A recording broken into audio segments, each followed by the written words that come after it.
Welcome back to the ECS Season 7 Finals, where before the break, we saw Vitality kick things off with a win and start their road to the upper bracket finals later today. I'm safe to say there was no surprises really there. We all kind of expected, yeah. We got one on the board. Yeah, I was about to say, you both got there. 33%, yes. There we go. It's only going up from here, Chad. Yeah, well, someone tweeted at me saying we'd keep the 0% streak alive, but when the game started, and that person is wrong. So I'm happy about beating someone on the internet. That's the most important thing. Yeah, well, that's someone good like hired by Complexity or something? Probably. They tag Complexity into it. So. Oh, there you go.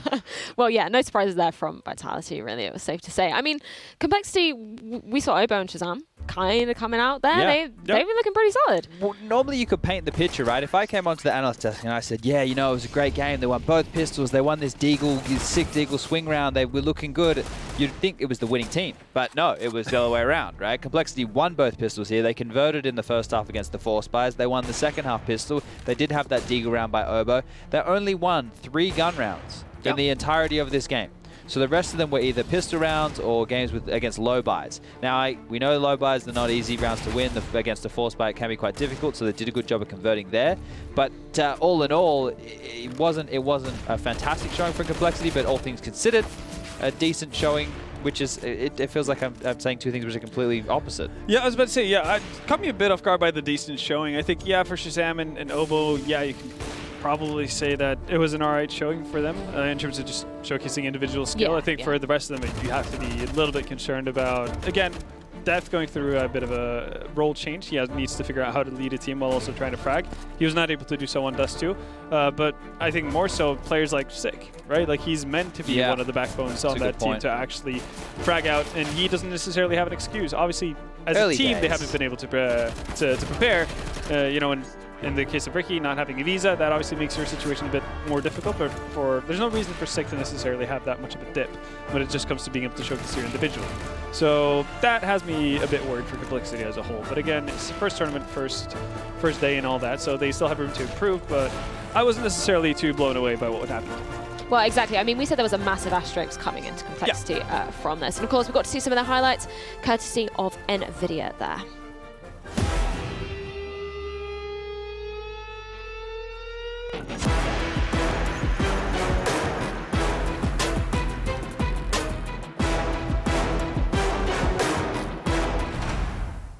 And of course, that asterisk has to be what we said about Rickhead, what we said about Obo having his first land showing, which actually, interesting enough, I thought I'd go and have a little peek at them playing behind the scenes in our Heats area. He was getting pretty pumped. Yeah? I was really into it. He was loving life. I mean, that was the first 3 rounds I was watching where they were winning, but he was looking good. To be fair, he was the only Complexity member, I think, who was smiling at the end of the game there. But to be fair, like, it's a pretty big thing for him. Not only is it first LAN match, first big international event, but also getting to play versus people he probably idolized, trying to get good as well. Exactly, like shaking hands with MBK and Apex and those guys. That's a pretty big deal for someone who's like trying to prove themselves. It's difficult here to look at too many things for Vitality, considering how well they've done recently, right? In a game like this, we said that they should be winning it, and they won it with relative ease. I think some things to maybe note on the Complexity side of things is that Ricky was doing the secondary AWPing duties, which was taken away from him for some time. So it's good to see him back on that. I think he's a good AWPer, definitely good being able to be a flex pick onto that. All in all, I guess in that interview with MBK there, he wants to play North. Well, or Vitality. Sorry, or MiBR. Yes. He said he's like, I want to play against North. If we lose to them today, we'll beat them tomorrow. Well, I don't think that's how the format works, but either way. He might get to play the Danes again, which they lost to at Dallas, for those people who need the context of that situation. Yeah, exactly. Well, exactly. And to kind of go a little bit further with Complexity, some things that they did well but weren't able to capitalize off on was actually getting opening kills. They got a lot of them in this game, just way more than Vitality. Again, but then it comes down to the structure of the team, how you're able to, again, work together to actually make it count. And they haven't gotten to that step quite yet. But again, at least you have the firepower, at least, or some of the memes to actually to get started. So, that's a positive at least. Well, we've been speaking about Obo. He didn't win the match, but he did win our X Factor of the match, brought to you by HyperX. This is a little Deagle clip from him, as we were saying about all the pistol rounds. We're going to see this one playing out in round 7. It really just came out of nowhere as well, didn't it? Again, slow entrance in towards the middle area, and then it's the third shot that really just seals the deal there onto MBK. and grabs Complexity 5th round. Yeah, so he had impact in quite a few rounds, right? He had 4 kills on that pistol round. Well, something that I noted that I didn't mention before was they need to work on their crossover smokes because they missed it twice within the first 4 rounds of the game. You were early to notice that on Twitter. Well, I saw it on pistol. I was like, maybe they're a little bit flustered. And then I saw it on the antique, and I was like, well, they definitely weren't flustered on that round. So I don't understand. That's just a small thing. That's just a little teething issue. Something that someone thinks they've got the smoke right. They'll just fix it. That's a problem that they can sort out very quickly. But they're just going to be a very quick learning curve for them. They're going to, I think, actually, and this sounds a bit bad, but the best thing for them here is to get to practice in Europe.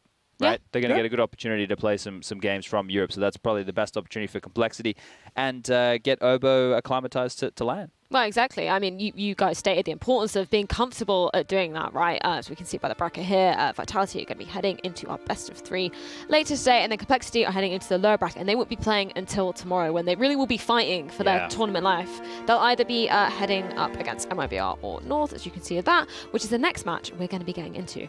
But before we do that, we've got to go to a short commercial break. But when we are back, we are heading into our final best of 1 of the day as we see MiBR take on North. Don't go anywhere.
Welcome back, everyone, to the ECS Season 7 Finals. I'm here with Zeus ahead of their match against North for a quick chat. So first of all, Zeus, it's great to see you here. I just saw you 3 days ago over in California, and now we're both here in London. So what's the condition looking like for you and the team right now?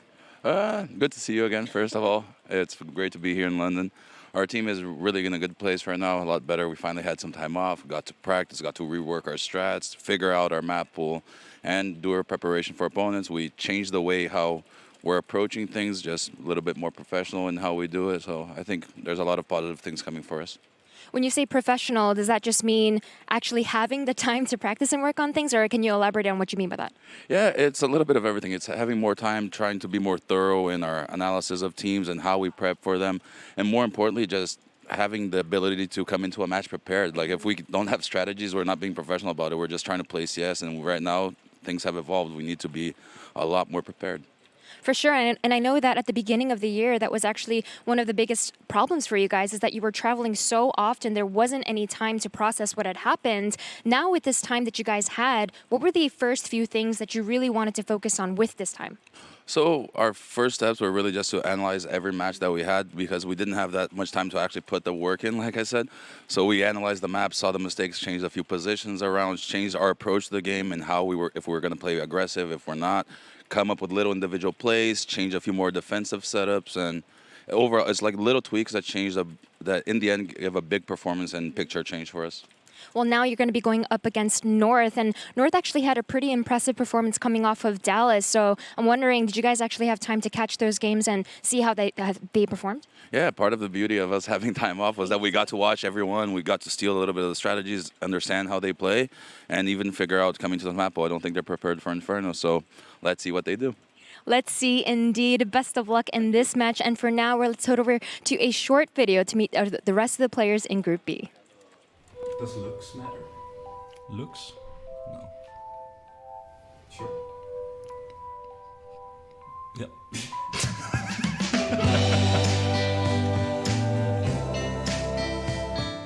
I have always looked up to players who are skillful and can teach me something. Sometimes we fight, but I think this is normal because we're like a family. I'm just looking for a family, that's it. We've had an unstable roster for a while now, so yeah, it's nice to actually have a group of guys that just want to work. In a teammate, I'm looking for energy, willingness to learn. Our vibe is very good, feel fresh, and I think we are confident to do well. He's young, it's exciting for him to be able to start his career at a big event like this. And what are you bringing? Freshness. Just new. I think I'm too used to winning. It doesn't give me anything anymore. Just a trophy. I think the last time I had goosebumps playing was here at the Face It Major, coming out with all the crowd there.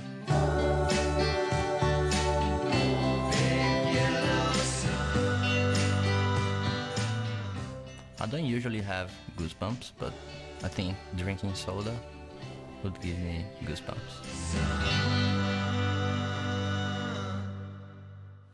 Well, we'll certainly see if Taco can get those goosebumps coming into this game, because they are going up against North. What are you guys making that? You look pretty perplexed. Did you say drinking soda? I think so. Is that what you heard?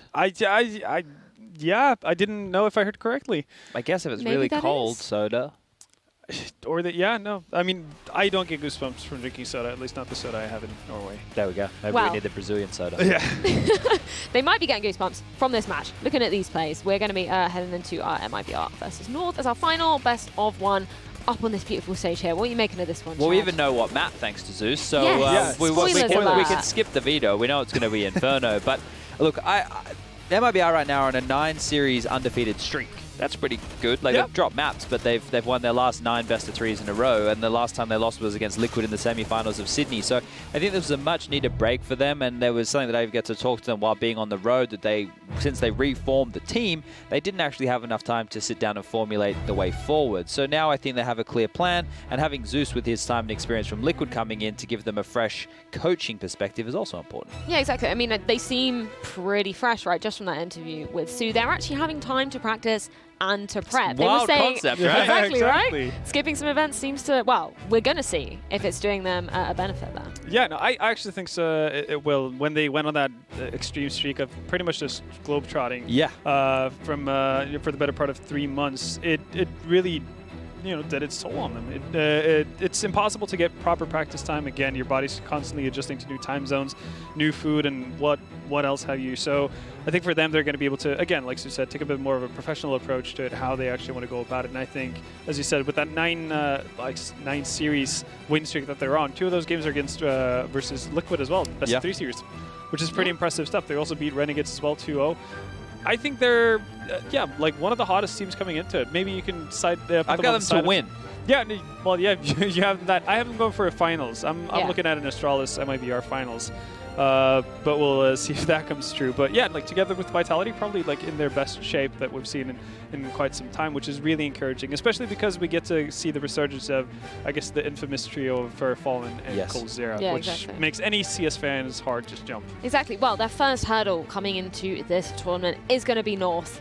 The boys with the new in-game leader, Valda, which I think could potentially bring some new strategy to them, hopefully. Well, their approach so far has been very mixed. Look, they have the strategy evolved. You don't forget how to throw the smokes. You don't forget how to throw and execute. But they've been doing a lot more explosions and contact plays, which I think is facilitating the likes of Kyobi and AZ to be more free-flowing in their approach, right? I think when you're under an in-game leader like MSL, it's a lot stricter. You have roles. You do your job.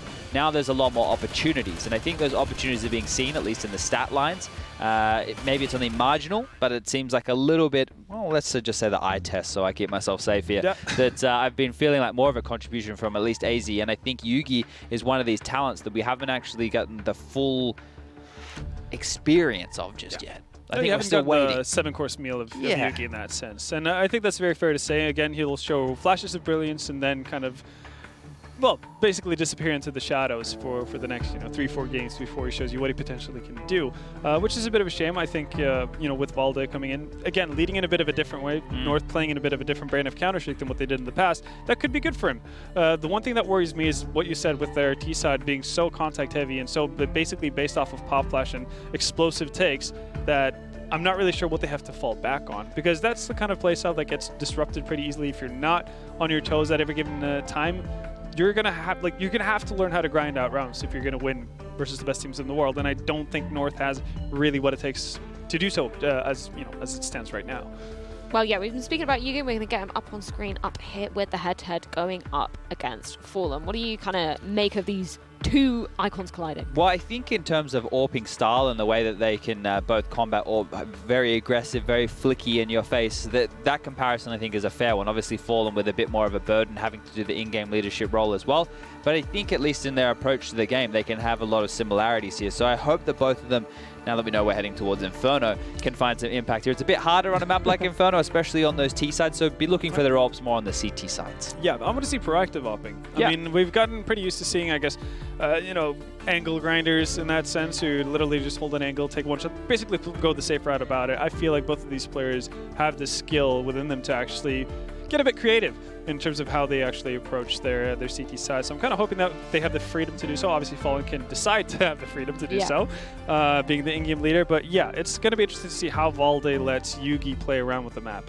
Well, it's interesting to see how we know we got to Inferno, but how we actually got to it. Let's see what the team vetoed on the other side. It wasn't Dust 2. It was Overpass and Inferno. I would have expected Train to be, I guess, the last contender with Inferno. I think that, the reason that Zeus is probably confident that North are surprised with this map choice is Inferno has been a map of contention for MiBR in all of their iterations, right? They always seemed to struggle. It was disjointed. They couldn't work out. Like, they really struggled with their B bomb site holds. They had Phelps and further, they couldn't do it. They were too aggressive. Then I assume they got told off. They got the newspaper on the nose. Then they were too passive.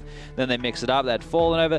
They have never really been able to find that play style, and hopefully with the time off that they've been able to fix that. Yeah, I think last time we saw them play on Inferno, it was coldzera and Phelps who were doing it. And again, then you got the mixture of both worlds where Phelps would be too aggressive and Cold would be too passive. So it didn't really mesh too well. But Zeus was talking about how they've changed up positions. They've done a little bit of fixing and tricksing like all over the place. So I'm curious to see if they're actually changed up anything in that matter, or if it's just having, I guess, more synergy between the two players on the bomb site. Yeah, exactly. I mean, I've made you two go first for the you're going to go first. I'm going to go first. Okay, I'm going to go for brave. MiBR on this one. I believe in it. I mean, I think it's pretty clear who you're going with. Chad? Yeah, I'm going to go If they're going to win the tournament, right? Yeah, I'm going to go for they've gotta start MiBR somewhere. here. I'm going to go for MiBR here. I'm just trying to see if, like, with it being Inferno and what I've seen from them recently, there is this nice little lurk smoke they're throwing towards the front of the B bomb site on their B executes that they're using, and that we'll see how that plays into it. Yeah. But yeah, MiBR. Yeah, no, I'm gonna join you guys on the MiBR train. Really, Slinky's I'm gone for feeling, North. Oh, No, he hasn't put it in yet. You but threw me I off was gonna there. say. I have a feeling. Let's see what I would be very saying. surprised if Connor did Oh. that. Yeah, there we go. Going with the safe one Put in words in his MiBR. mouth. Now, I think this is interesting. We're going to see the user predictions for this matchup as well. I'm imagining, yeah. Yeah, I was about to say, I MiBR would gonna imagine. be, Wait, where did the 4% wait. go? Uh-oh. Someone Is that can't draw? maths. Wow. Yeah, someone can. Or I mean- is there a third team in contention that we May- don't know There about? we go. Potentially. No, Oh, there we go. yeah. Yeah. I think that makes sense. 8% go for MiBR. They got a very, very strong Fan base. Dedicated out fans, there, for and sure. I imagine the odds will probably be going in the way of MiBR as well. So Might be a if you look little at those bit more even. Pinnacle- Yeah. Yeah. Not as disparate as some of the other matches we've seen. I think recently. something we have to keep in mind with North is they only won a best of 1 in Dallas. Yep. Yeah. So 16-14 as well. yeah, close game. So they didn't get a lot done. So let's see how much they have going for them. Well, exactly. And we're going to jump straight into this one with our beautiful casters over there, James and Dan. Take it away, guys. Thank you very much, James. Did you turn my mic off? Oh, I thought I turned it on. You just turned my mic off. Sorry. You're trying to sabotage me. Well, Hey, he always Dan, forgets to turn his mic on, so I turned it on. I swear the light was off. That's why you wanted me to And I take the pressed it throw, and it isn't was it? on. He's like, Dan, you take the throw. And then he's just muted me. Sincerely apologise. Sabotage. This is unacceptable. Anyway, we have a very interesting matchup because you never know. Look, I turned it off again. Sorry, go on. You never know what to expect from North. That's for sure. I do think that it is, or should be, a better look. I think Yugi is a really great player, and I do agree with what Chad said. I think we're only really beginning to perhaps put ourselves in position to see what he's capable of. But yeah, I like the Valley stepping into the leadership role. He's a pretty incredible player. It's a new challenge for him, and he's a very smart player as well. So curious how that will go. But MiBR, they have been looking really good recently. So I've been so pleased with what they've been up to. The return to form for pretty much all of them. They got pressure, man. Fury are taking scalps at ECS already. Yes. I'm very interested to see. I want to see them challenge MiBR in the leaderboards. I just feel like that would be very stimulating. But we'll see what MiBR can do in this particular game. Speaking of the in-game leader of North, they're on a T side, so we'll see some telling info sooner rather than later in that respect. All right, so we have North creeping up the banana position. We've got a double peek in Boiler from MiBR. And slowly creeping past the half wall here on North. There's a counter smoke, but it's not quite like a buy round. I would expect they will just explode through anyway. You can just jump. They've got a flash for it as well. Baller makes his way through, and he gets wrecked immediately. Yeah, it's not gone too well. And much like you say, it's not like a buy round. So being so out of position as MiBR's entire team is for this retake is not actually that bad because, again, it's just a pistol round. So you can do more funky strategies as we just saw. But Kirby with a pretty strong off angle there past the half wall. And a flashbang as well to boot. Doesn't convert on the frags, but gets the info, which is pretty much all they need. And they know where the last player surely has to be. But coldzera is going to bust out of that prison that Kirby had made for them. But with it's like a double heat and potty setup with 2 players on new box and 2 in the dark spot. But they will all escape, and so they don't have perfect Kevlar. I guess Phelps and coldzera do, but a good round from North. MiBR's gamble stack of A did not pan out. Surely they force it up here. It's so strong on this map. Yes, Phelps, he's got an MP9. They've got 2 MP9s. It's not bad, is it? Double scouts, I'm curious. I feel like Inferno, you don't get as many scout opportunities as you necessarily do in other maps. Scout is just a great gun, James. I feel like no one's mastered the Scout in professional play. It has so many applications and uses, James. It's so fast. It does so much damage. I would conduct like the nerdiest, most obscure research papers on things like the efficacy of the Scouts on a force buy on Inferno compared to other maps. Just drill numbers for the lower percentage situations because things like this interest me. I think it's hard to... I mean, we saw a round stolen away on Dust 2 with a Scout, but Inferno is a completely different beast. That is not a good start, though, for North. Bad angles, checking the sandbag's position. I don't think exposing yourself to CT like that is necessarily necessary. Double MP5 for the North squad as well. Again, in comparison to the MP7, in terms of accuracy, is straight up a worse weapon. The only real advantage is spraying through smoke without tracers. Now, there is a war of attrition going on here, and this is getting very, very interesting indeed, because Yugi and Valdi have just about 50 HP combined. There's a pop flash, Taco to burst through, spots one towards Banana, but he can't quite get the spray. Now, the numbers game is going to be very important here. Of course, they're all maybe one bullet away from doom, but the sheer trade frag situations. One player new box, one player pull, one player Banana. Who even peeks first? No one picking at the moment. Valde is crouching. Cold Zero doesn't have a kit. He can make some money, but he may go down on his sword here. There's a second one, but again, a bomb defusal is unlikely. Gade trying to guarantee. There's a wide peek from him, but again, there's no Kevlar. Sorry, no defuse kit. So it'll be some bonus money for Cold, and he will not survive.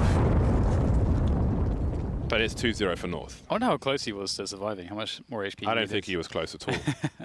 That was good though. He managed to get 3 kills right at the end with the MP9, so some additional money made, which is going to be pretty useful. He's going to buy a scout with it. So there you go. I mean, those 3 kills he got with the SMG, that is literally the amount that it costs for a scout, pretty much. So it's all slightly more.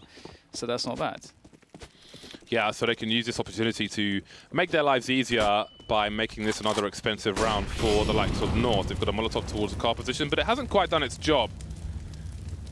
No one peeking just yet. Let's see how safe they will be post-Molly. No one's actually keeping an eye on things. So they could be in for a nasty surprise. That is a beautiful peek. Great timing from Yugi. So, again, we see the attention to detail from North, and that's important, again, with a new in-game leader, to make sure everything is drilled. So far, so good. I think Yugi could offer a great second voice for the squad as well, as far as calling is concerned. But that peak is beautiful. The timing could not have been better for MiBR, and they have absolutely smashed North in a matter of seconds. Everyone was wiped out. I don't think you can find a better timing for that. My goodness. I don't think I've ever seen that. That is so strong. With that level of success. A classic B pop flash, but top mid, and absolute deletion with pistols. That was that was a rare sight. Absolutely, that's just devastating. And they're so close to all of those frags, they get a bunch of free weapons. And look at the turn of events. Losing everybody in an anti-force buy situation, and then losing everybody to an eco situation, and now being on eco. This is all of a sudden a very abrupt start to Inferno for North. Yeah, it's such a big swing. You know, you're right. They picked up so much. They've gone for the full force by North though, as you would in such a situation, and they don't have too much utility, but they got the CZs, and they are pretty damn strong. It's like a pocket rifle,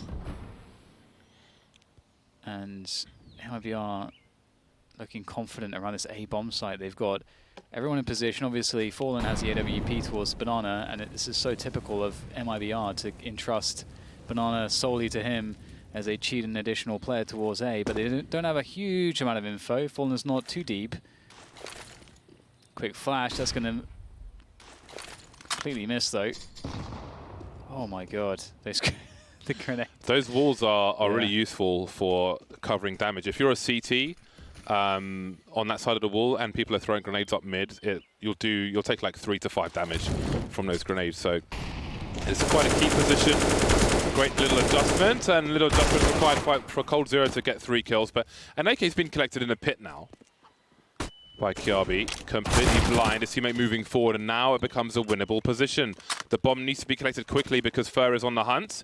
He can go for the pit plant on the other side, although they don't really have cover from the apartments, and that Molotov may just win the round for MiBR. 5 seconds to go. They don't need to face. They don't know where Kiabi is just yet, but they will hunt him, I'm sure.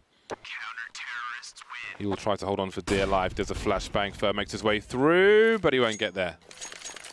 That is a brilliant rescue for MiBR, that Molotov, saving them some embarrassment, perhaps. That was much needed money that was denied as well. And it was a noble effort. But MiBR are in a commanding position now. They're double orb. It's going to be interesting to see how this one pans out. Obviously a save round for North. And, you know, Zeus, you know, he sounded very confident about Inferno. Very, very confident about Inferno. And it's good to see that they had time to actually sit down and chill, just do the right amount of work, do the right work, put the effort into the right places, and still have the time off to also, you know, rejuvenate themselves. Burnout is much more common than I think people realize. Impacts your performance pretty enormously.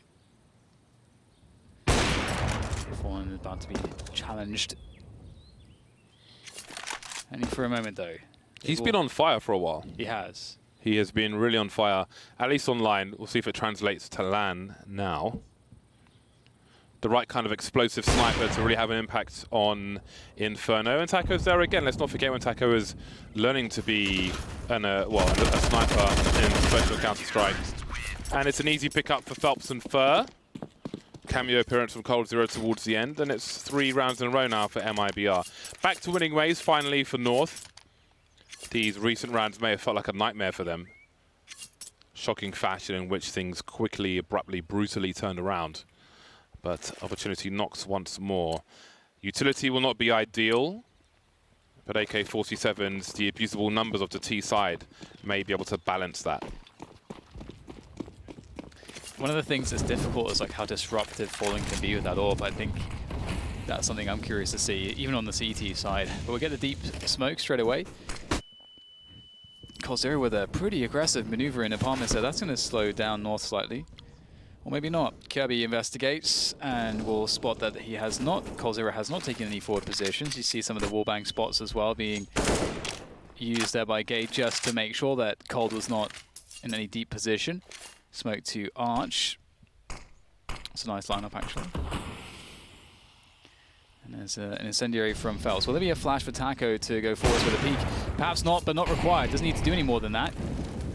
He's got a pick. They can fall back. North with no presence on Banana. Encouraging them towards A, perhaps. MiBR with defensive positions, but they need to keep an eye on the wrap. They don't have the information on Banana. There is a smoke towards the top of Arch for now, and we can see there's an angle being held by Phelps in the library. He will be on a second AWP, maybe because he's half health at the moment.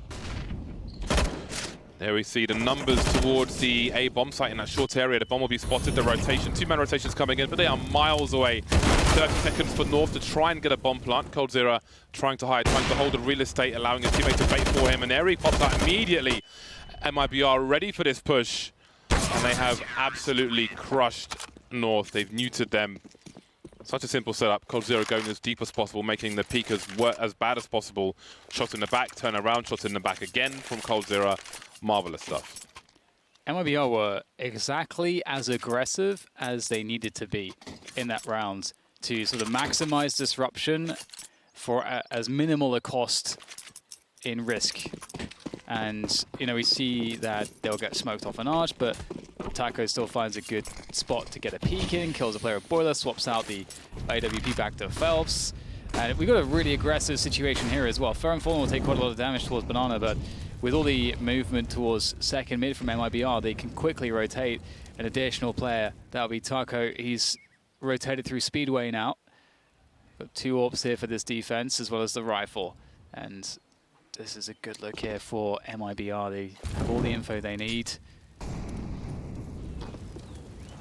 I'm so ready for a return to glory for MiBR. I'm so ready for it. I love that hot on their heels is Furia. I love that there's that extra sense of emergency there. This extra sense of urgency, I should say. Emergency. Well, maybe that works as well. AZ with a pistol. Surely soon to fall to his doom indeed. The double AWP is working well for MiBR at the moment. North don't seem to have a solution just yet. maximum loss bonus, of course. And they'll have a full buy now. AZ going for the Krieg. So let's see what they can do to compromise MiBR. Even when they've pushed them away from Banana, from top mid, they, again, outside of the pistol, have basically had no success. After that crazy round, completely swung the pendulum of momentum firmly in the other direction. I think one thing is that MiBR being allowed to have a lot of control on Banana, a bit too much, I would say. I think that you need to have, if you're going to play a slow default, you need, and you're going to give up Banana, you have to at least bring someone back to throw a pop flash or a flash, so that if there's just Norpa holding the half wall, he falls back and they might have to rotate an extra player there. Because the A pushes have been quite telegraphed, and that's the problem. If you're playing a really good T side on Inferno, what happens is the CTs cannot guess where you're going. They just can't do it. That's if you're playing a really optimal T side. Obviously, if you're playing a really quality CT side, they'll have ways to try to mitigate your maneuvers to try to achieve that. But still, it should be doable for North.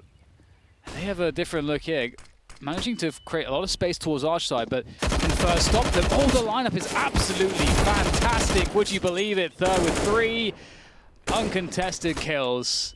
It gets worse, James. It simply gets worse. That's going to be a very difficult spray to land when coldzera is on double stack. Not behind it, but on it. He's not showing much skin, and that kill will not be had. So that's another devastating run. It's just absolutely devastating. 2 kills like that, and the third one to boot just the ends the round. It's just extreme deletion. And when you string so many kills together like that, unanswered kills, it leaves you with a lot of money. Fallen's got a clean 10,000 in the bank. Got to declare that if he's in an airport. coldzera with 11,000. It's just loads of money for MiBR. 6 rounds in a row. Everything's going their way.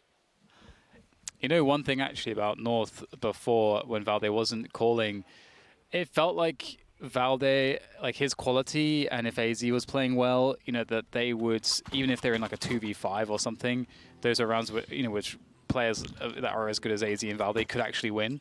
And I feel like we were seeing spots like that where Valde as an individual was able to create a huge value with individual plays, which may not be afforded to him as much now that he's leading the team, and his role may change, as opposed to, like, you know, any hard lurks that he may have been doing before.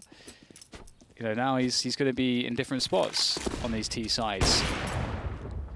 So it's going to change the face of his gameplay, surely. And right now, it looks like they're a little bit lost, James. It feels a bit flat. I feel like we need to see more map control from North. And MiBR have gone much more passive in this round. Well, I mean, they've had some map control, but Arch, taking all of Arch has been a problem in a number of rounds. We saw AWP angles being held by Phelps and Library in one round, but they don't quite have the... They're not... I mean, it's a tall order to try and, say, force a CT from A into CT spawn to fear a wrap, but maybe they need to go that deep, or get the pick, ideally, towards an Arch position, but they're not really... Nothing's being given to them too easily. No one's got more than 3 frags apart from Kiabi, and we are in round number 9, so that's not a good sign either. That's it. coldzera has had heavy output. 13-1 coldzera at the moment. This is just another day for Cold. 3 frags immediately, and again, it is just a full deletion, as should be expected in a round such as this. They've got a counter smoke grenade, and it's just nothing but, well, death for North in that particular one. So, 7 rounds in a row, 7 unanswered rounds. It's time for North to turn things around. Yeah, it really is. Yugi's picked himself up an AWP, and he may be able to... I mean, one of the ways that the AWP really works is if the CTs are aggressive. We've seen coldzera get a pop flash into apartments many times, and he goes pretty deep for those picks. So there's definitely a spot, like if he goes for that play, there's definitely a way to just punish him hard. And he's going to go... Like, this is the 3rd or 4th time it's happened. And, you know, if you're playing, you know, a deeper position in the T apartments, you can definitely catch Cold there, going for that play and be safe from the flash, I think. So that could be an opportunity later on if they understand that he's doing this all the time. And with the movement that North have at this point, I would expect to see if they're going to go into a default, a late banana take, because MiBR can start to ask questions of this. So many players from North towards there. They're just going to go for a burst onto the A bomb site. Here's those contact plays that Sponge was talking about on the desk. But coldzera, he's unstoppable, James. Oh, he's just, again, all I can think of is deletion. Just a backspace peak key being spammed, and North are the characters on the page. Not for long, though. Yugi 1 versus 4. Minimal success for North at the moment on Inferno. Now on double stack, maybe Phelps showing a little too much, but coldzera is there to trade. 16 for 1 is coldzera. You know, I thought that the AWP was going to be put in one of two spots in that round. I thought it was going to be used to abuse the CT aggression. So I thought it was either going to be taken to a fast pick towards banana, or it was going to be used to try to counter Cold, who keeps just peeking with the pop flash down the steps of the apartments.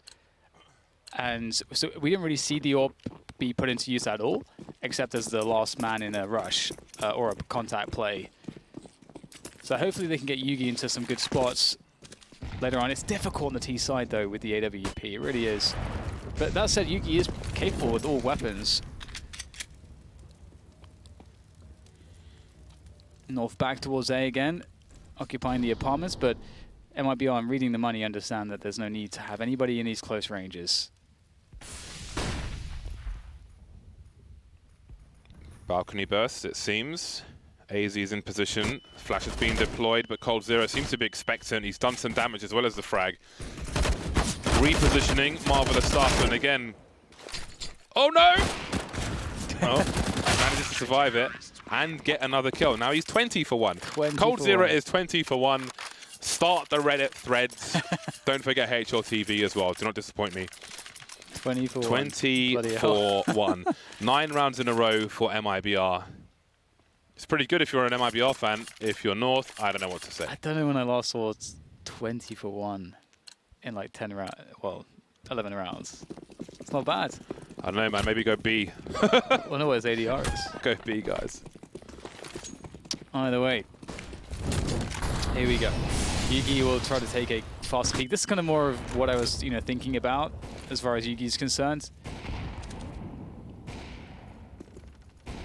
Let's see if he can find anything at all here. Like, really desperately needs an early pick here in these rounds against MiBR. But they've got a 2-man. This is just disgusting stuff. You do not expect a 2-man setup from Sandbags with the AWP, no less. That is so bold, but that's the kind of shenanigans that you can expect from MiBR, and it's going to work out.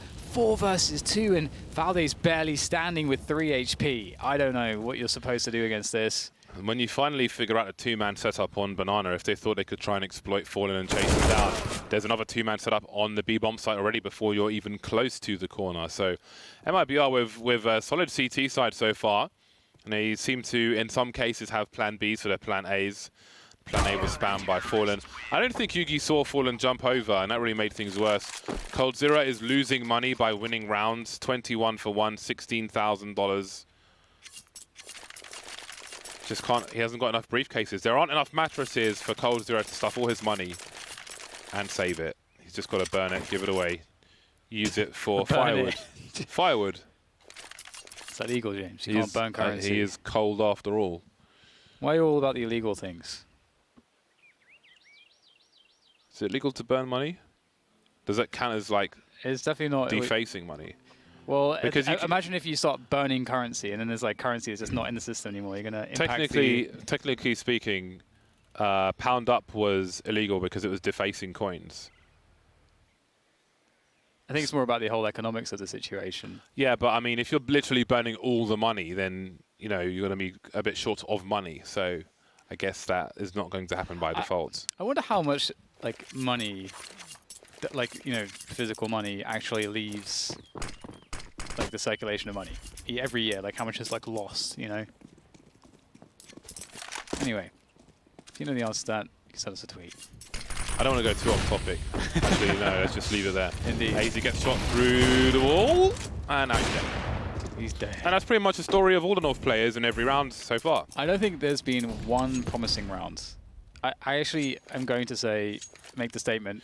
Do you There's remember? not been a single round that's even been remotely promising. Dan, do you remember when I said that no one has more than 3 kills apart from Yeah, that was ages ago, Jay. Kiabi? Well, only one other player now has 4 kills in 12 rounds. Yep. So the Sounds struggle about is right. real. It's hard to kill one MiBR player at the moment, let alone 5. You can see why Zeus was like a bit giddy and smiley when he's talking about, haha, we got Inferno. you can see there's definitely something to that. Obviously a good look for MiBR, but North not having a good time here on this T side. And they'll get, Kiabi will increase his score to 5 frags It's now. honestly like they're being slayed by the admins. This is not what you expect to see, especially on a map like Inferno. Inferno feels like the great equalizer at the top level. You know, it's often that third map in a best of 3, an intense best of 3 series. Everybody can play it, and so on and so forth. Cold is 22 for 1. Just to keep you updated. And who killed him? And Kiabi has made it to 5 kills. But again, to no avail. It's 11 rounds in a row for MiBR.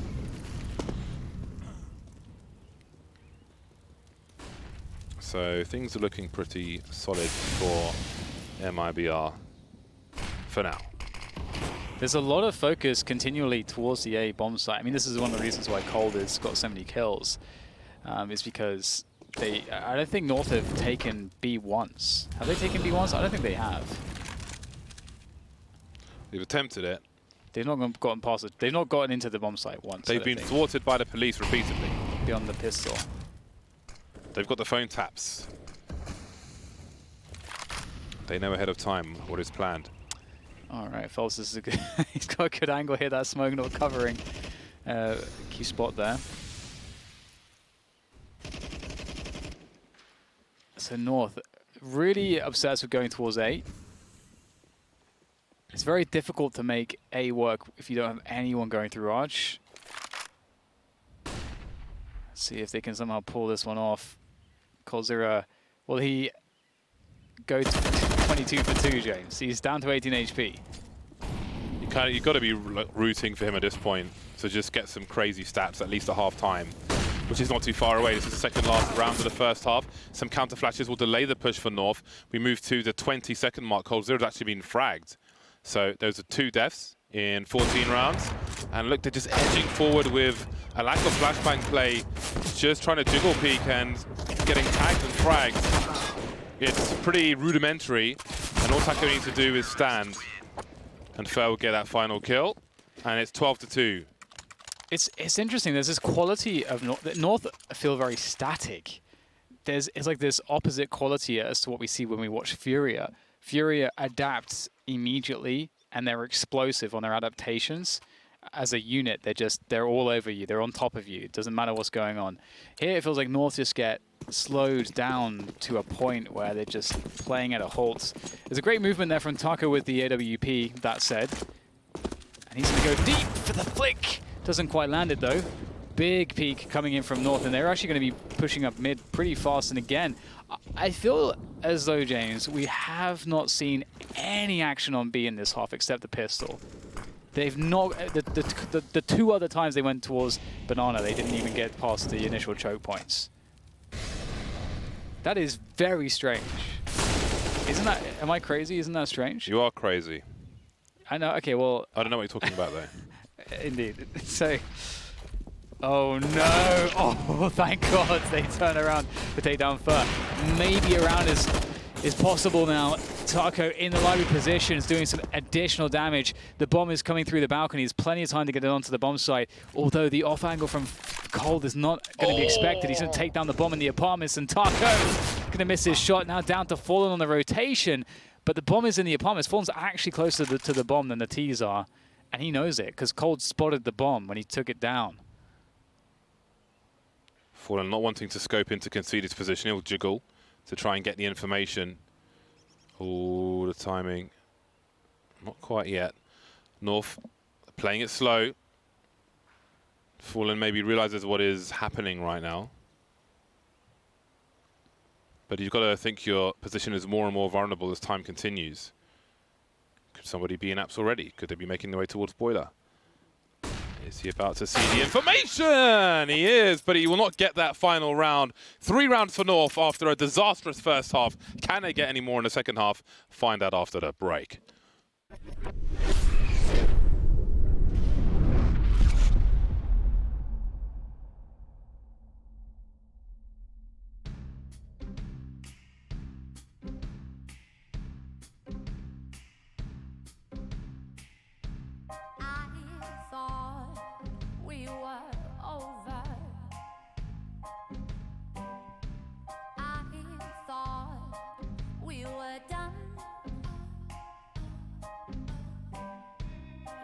Took my heart and made it colder. I took my soul and tried to run, but I have nowhere to hide. And you'll find me every time.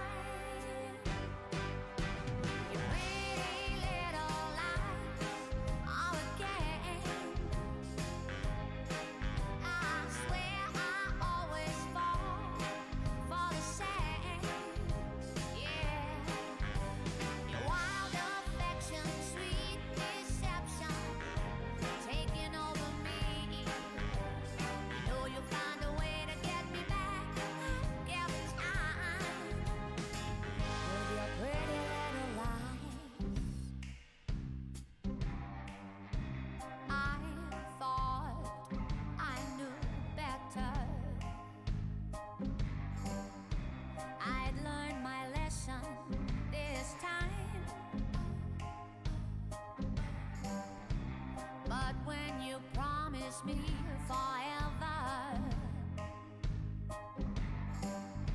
I should have known it was a lie,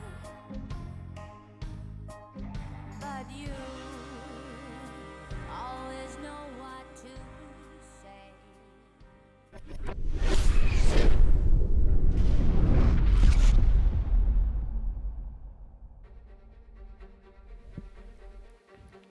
Welcome back. North have had a very bad half, to put it mildly. MiBR have looked fantastic, solid and almost impenetrable, almost invincible as far as coldzera is concerned. I think he's died twice. Yeah, it kind of looked like North were just doing, like they were in a practice and just like, yeah, we're only going to go towards A in our buy rounds. And it's like they're trying to practice something, even if it doesn't work like 50 times in a row. It's like it's just for practice. It almost felt like that. They just came out so flat. It's crazy. Either way, it is going to be the pistol for the second half, and perhaps redemption can be found on their CT side, although MiBR are looking pretty damn dangerous recently. And this is looking, or this is shaping up, I think, to be a tournament where we could see some excellent Counter-Strike from them. And just making some noise towards Banana. Nothing too much going on over there. For clearing the apartments as he is wont to do. And we're starting this half and coldzera is already 24 for 3. So I'm kind of curious where he's going to end up by the end of this one. Well, I mean, potentially there might not be so many rounds to really try and rack up some more kills. Pistol will be important for North, and there's a balcony burst for MiBR. Out goes Taco into a short position. He's good for 1, and Fallen will finish off the second. coldzera clearing the site now, and he will plant the bomb. Quite safe. 3 versus 3 retake situation. Nobody coming from Banana, so Phelps will be out of action for a few seconds as the CTs try to clear a pathway to that bomb. Yeah, this is actually a really cool round from MiBR. I like how they set this one up, but can they close it down as well? First, of course, he's going to find a good timing, isn't he? Straight through the smoke, 1 HP. I can't believe it. Yugi was pumping bullets into him, and his teammates will go down. Yugi takes one in the face from Phelps and his P250, and that is going to be 13 to 3. MiBR pick up the pistol, and coldzera even adds a couple kills to his tally. 26 for 4 now. Yeah, that was quick. 2 kills in a pistol round, and indeed this could be a brief one. What will North choose to do? No one has bought anything just yet, but at 3 for 13, Well, it looks like they'll put their best foot forward and buy with rifles next round, or there has been a tactical timeout actually, so we'll see. I'm sure there is a debate. Do we force buy, or do we go for the very, very long game? Just a few seconds left to decide. I think this is one of those spots where you have to force buy for a couple of reasons. One, on this map in particular, it's very strong. And 2, you're so far behind at this point. The game is a write-off if you can't win a round in which you're not very favored. Anyway, you kind of need it to work out into your favor. So if they go for a situation like this, you know, the question is, are they going to sacrifice firepower, or are they going to focus on utility? Or will they focus on will they focus on firepower? Because they can't get everything. We've got to look at this stack here. Oh my days. These stacks are surprisingly effective. I like a stack in that corner where the 2 players in the corner have deagles, because again, you are protected from the grenades, and I think in a lot of cases you're going to get a deagle shot unless you get flashed, of course. That should be a formality, the remainder of this. Fair with 2 HP. Will fall back, the bomb being planted on the B bomb site. Valde's got an AK-47, however, so, I mean, he's got to go for it. He'd be mad not to. 1 versus 2 worst case scenario. Well, maybe he will prioritize the AK-47. I mean, he's half health with no armor, so maybe he wouldn't be mad not to, but, you know, there's a lot of rounds to claw back is my point. But perhaps this is beyond a reasonable risk. Still see if he can hold on to this AK-47. But in the meantime, it is 14-3 in favor of MiBR. Possibly an insurmountable task at this point for North. Yeah, it's a difficult one, that is for sure. I just think the manner in which they failed in the first half, that's going to really easily bleed into the entire performance here, you know, including the second half. Just because, I mean, it depends really what the cause of that difficulty was.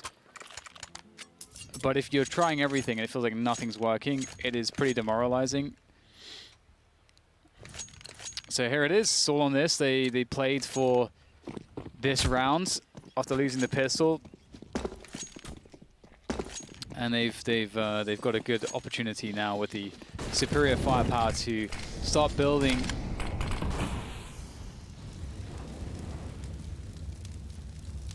And already we'll have Fallen and Phelps trying to pressure Banana. A couple players here. This is pretty critical that this goes well for North. I'm afraid for them though, James. The flashbang comes in, that'll force them back a little bit. Yeah, MiBR look a lot better prepared for Inferno than North do at the moment.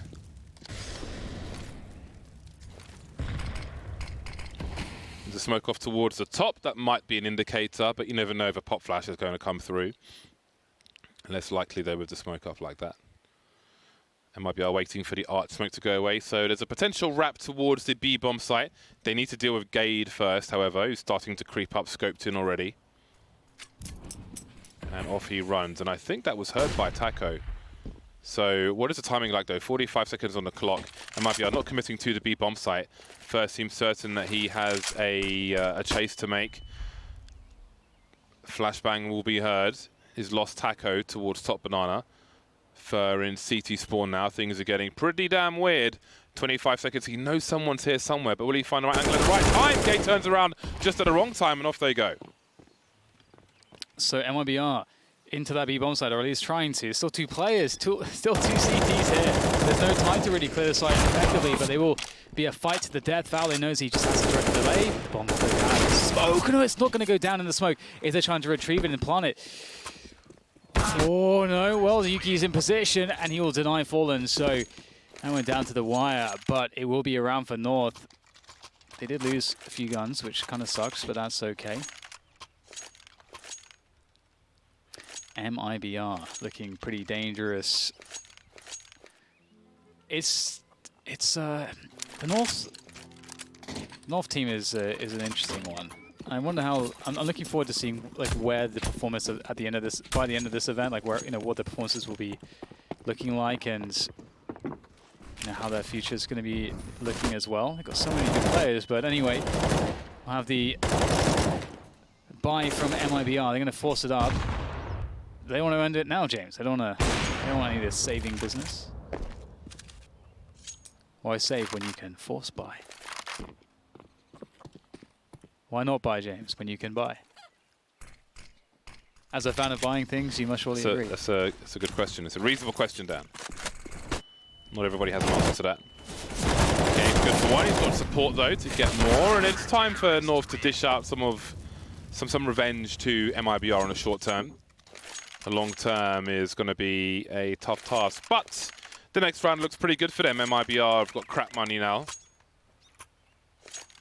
So another round is likely for North. I can't imagine too much is going to be spent by MiBR in this particular round. A PT50, get a kill, pays for itself. 1 PT50 and 4 Glocks. Cold Zero looking for the 30 bomb. 28 for 7. North finally starting to build some kills. Quick take of Banana. It's a good start for them. Limits the options for MiBR, and there's not much MiBR can do about it. Yeah, the fullest of saves for them. Time to bundle it onto the B-bomb site, or at least Banana first. Making it to the B-bomb site is probably not an achievement that they will be able to find in this round at least. But now that MiBR are on the T side, we may see more rounds on B. We've already seen a round that was on B. It's so weird to me that we didn't see any B rounds really from North. So strange. Big spray. And it's all over. There you go. 6 rounds for North, 14 for MiBR. It's a long road ahead for North, and another buy is coming here for MiBR. What do they have to bring to bear this time?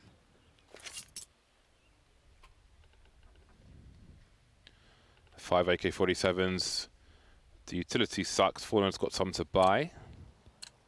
Not a whole lot though. And out comes the little bits and bobs that they have. So there's still a good opportunity for North to continue to build. Yugi posts up on Banana. He's got his teammate to throw a counter flash if needed. But I don't think he threw one. I think they just backed off, maybe feeling they could hold on to it. And they could. And they did. Taco and Fallen creeping around Banana, looking for a re-aggression.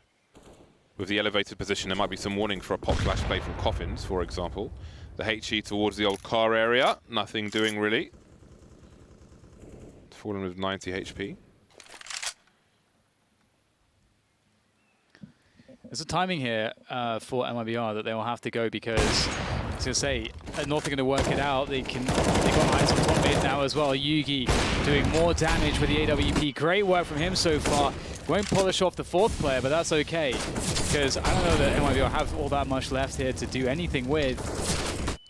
They'll try to force their way forward. Smokes are going to be stopping them though. There's an additional player that's rotated as well. So too much to find. I don't know how Valve they missed all those bullets, frankly, but that's okay.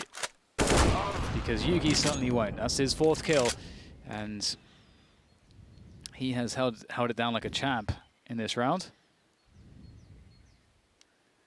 Can first squeeze out some damage. Can he squeeze out some damage? 20 seconds. He needs to die.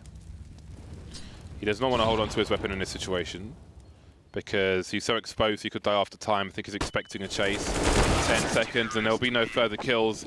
Everybody survives for North. And you do start to wonder. Do you? A little. I mean, in fairness, MiBR was short on utility. But if North, I mean, North are only 3 rounds away from 10. So if they focus on the next 3 rounds, and if they can achieve those, then they're only 4 rounds away from MiBR.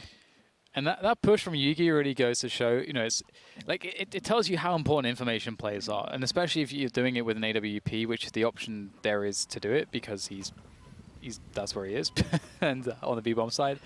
But you know, either you go for information top mid. They kind of had it on top mid. They had one player peeking from Arch, more or less. But otherwise, you can go and confirm it with the AWP. And if you're able to get in just before the set piece happens, not only do you have ample time to throw your counter utilities, the CTs, but you started off with not one, but 2 picks there before the Ts come into the bomb side. So that's absolutely the perfect way to handle a round like that, is to stop them before they get through the choke point. Yuki is repositioned. He's gone to top mid, and here's a fast play up Banana. How much is it good for, though? AZ and Val, they will convert. And it looks fantastic. That's how you want it to go. Yeah, another round where they can really just press their advantage. Don't want to get caught with a grenade in your hand, though. But Gade is here to keep control of things. The bomb's in a pull position, and they have to cross. And at this point, they've got no more grenades in MiBR, so it looks like this will be a very difficult task for them if won't get anything further done. 14-8. So in total, we have seen 5 T rounds won.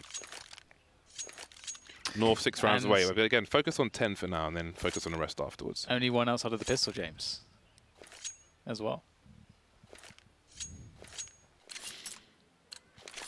So even now, MiBR a little short of full grenades. I feel like it's worth being careful. You want to have a full buy, surely, and not have shortcomings after losing so many rounds in a row.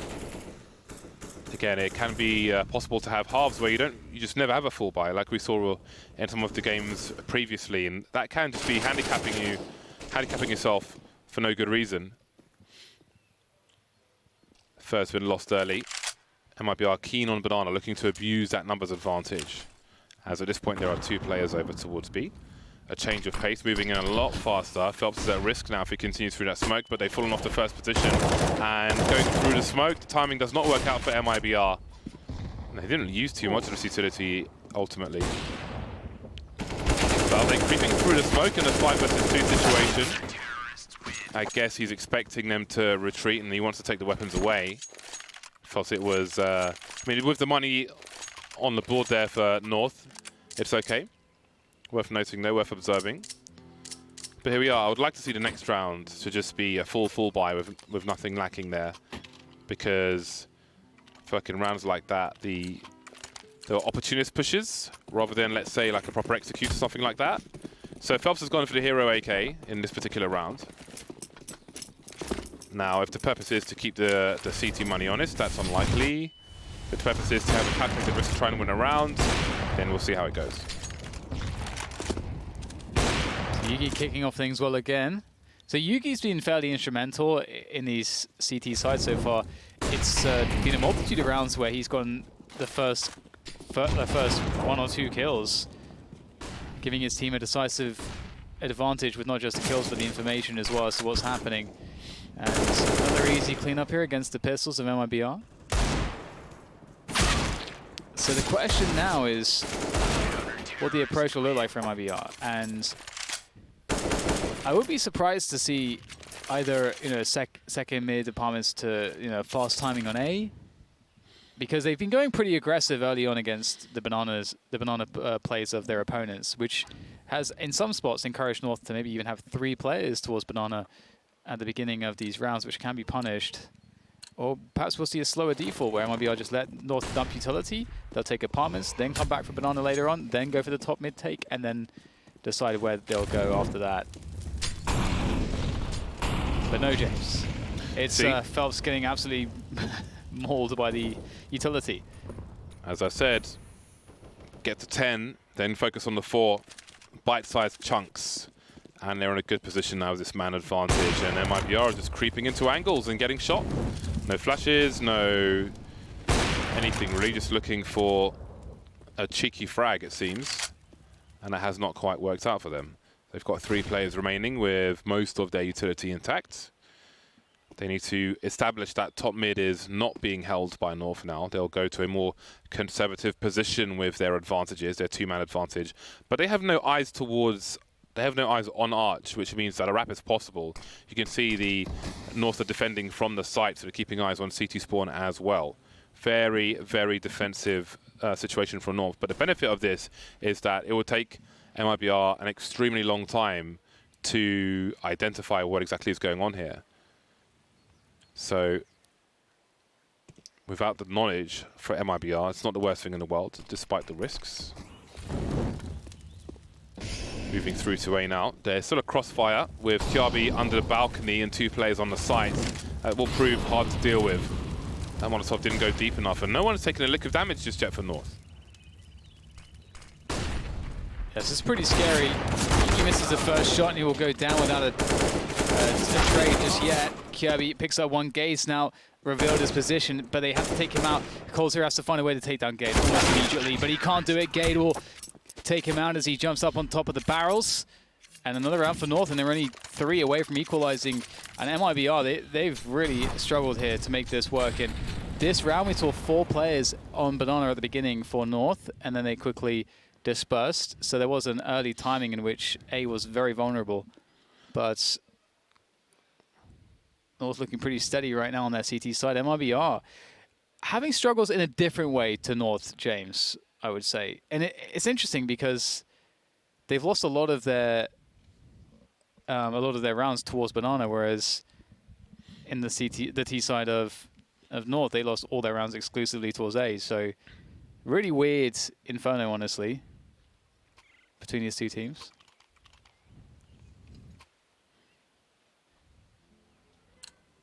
Colzer now has as many deaths as his teammates, James. Isn't that weird?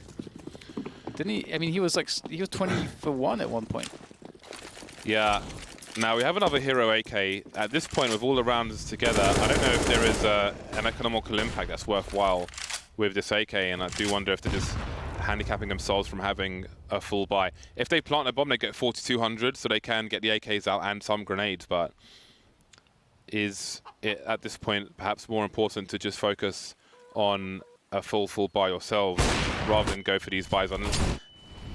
Like, do you need to have the calculated risk of 1 AK to, I guess, try and gamble win a round when you could just have a full buy of AKs in the next round?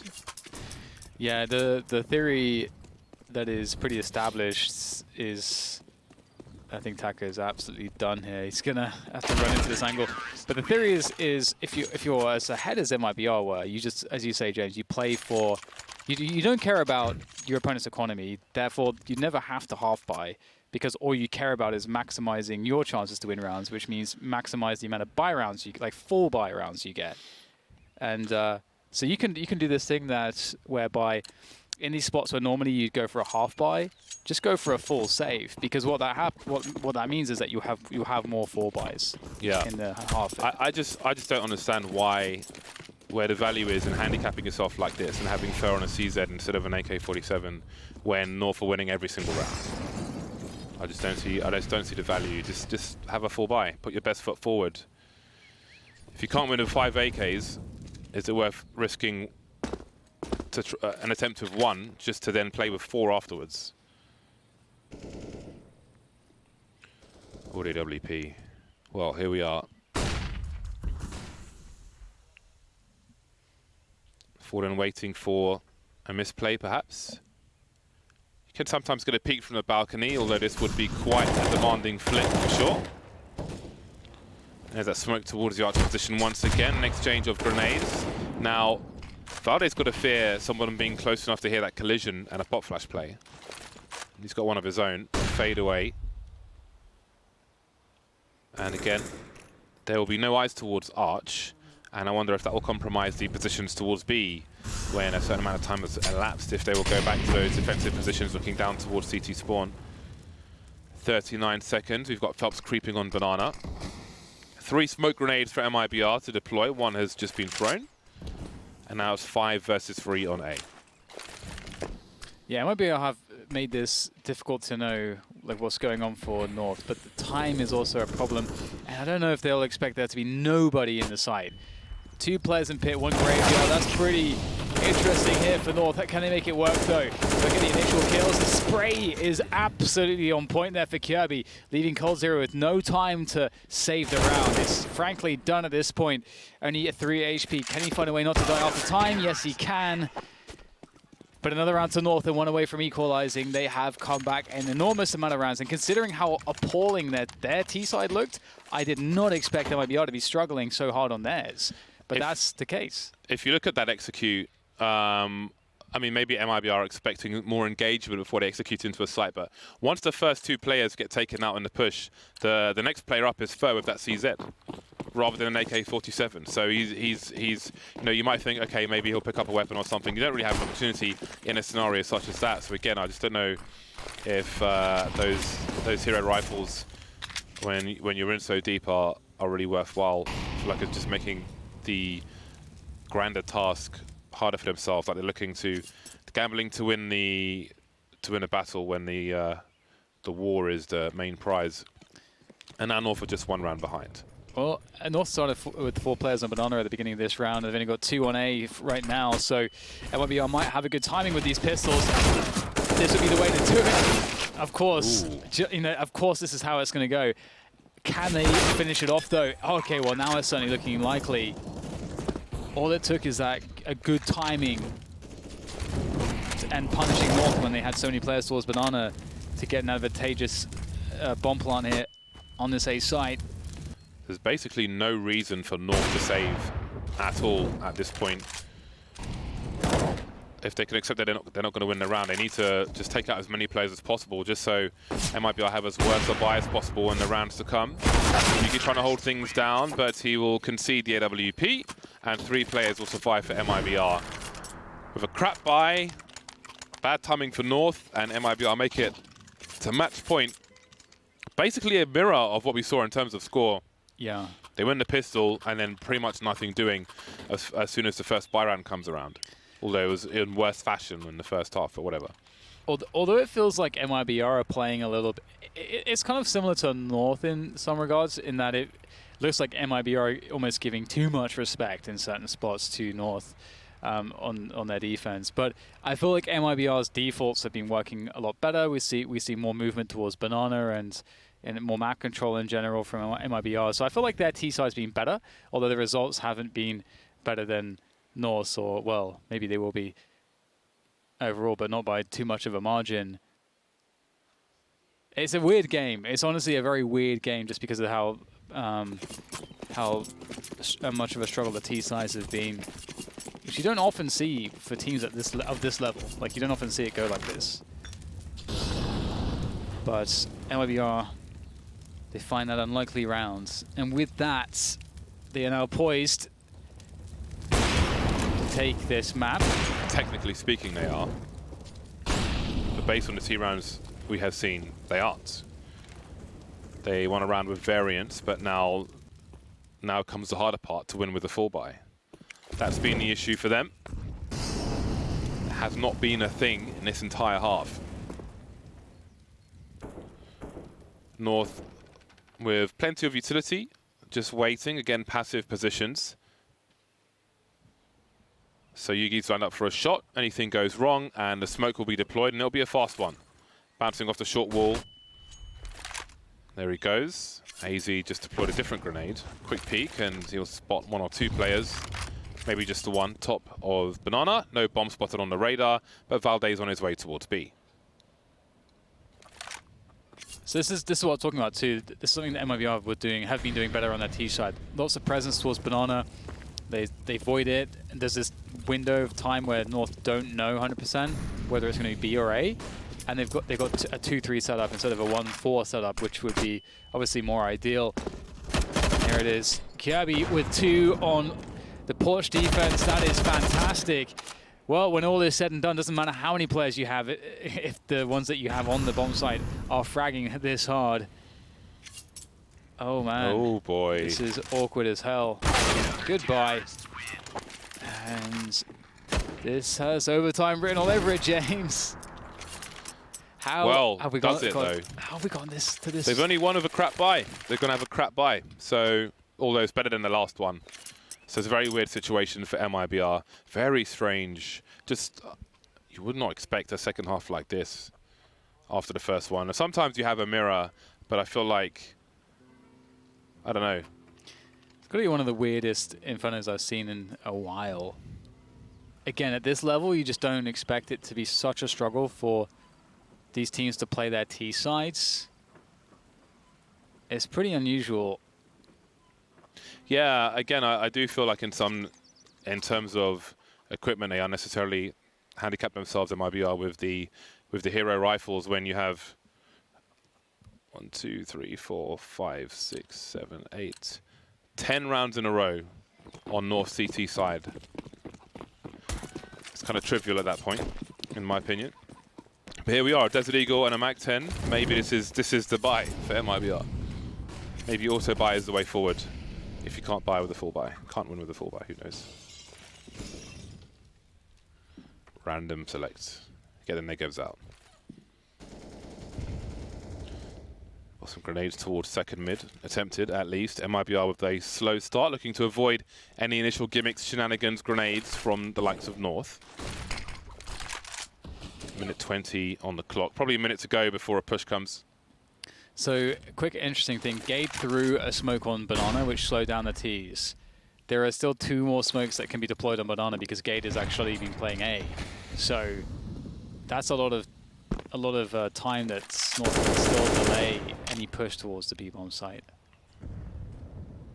And also, it may cause MiBR to sort of miscount the grenades because if they see a third smoke there, or what would effectively be a third smoke, they may start asking questions about how many players are even on that bomb site.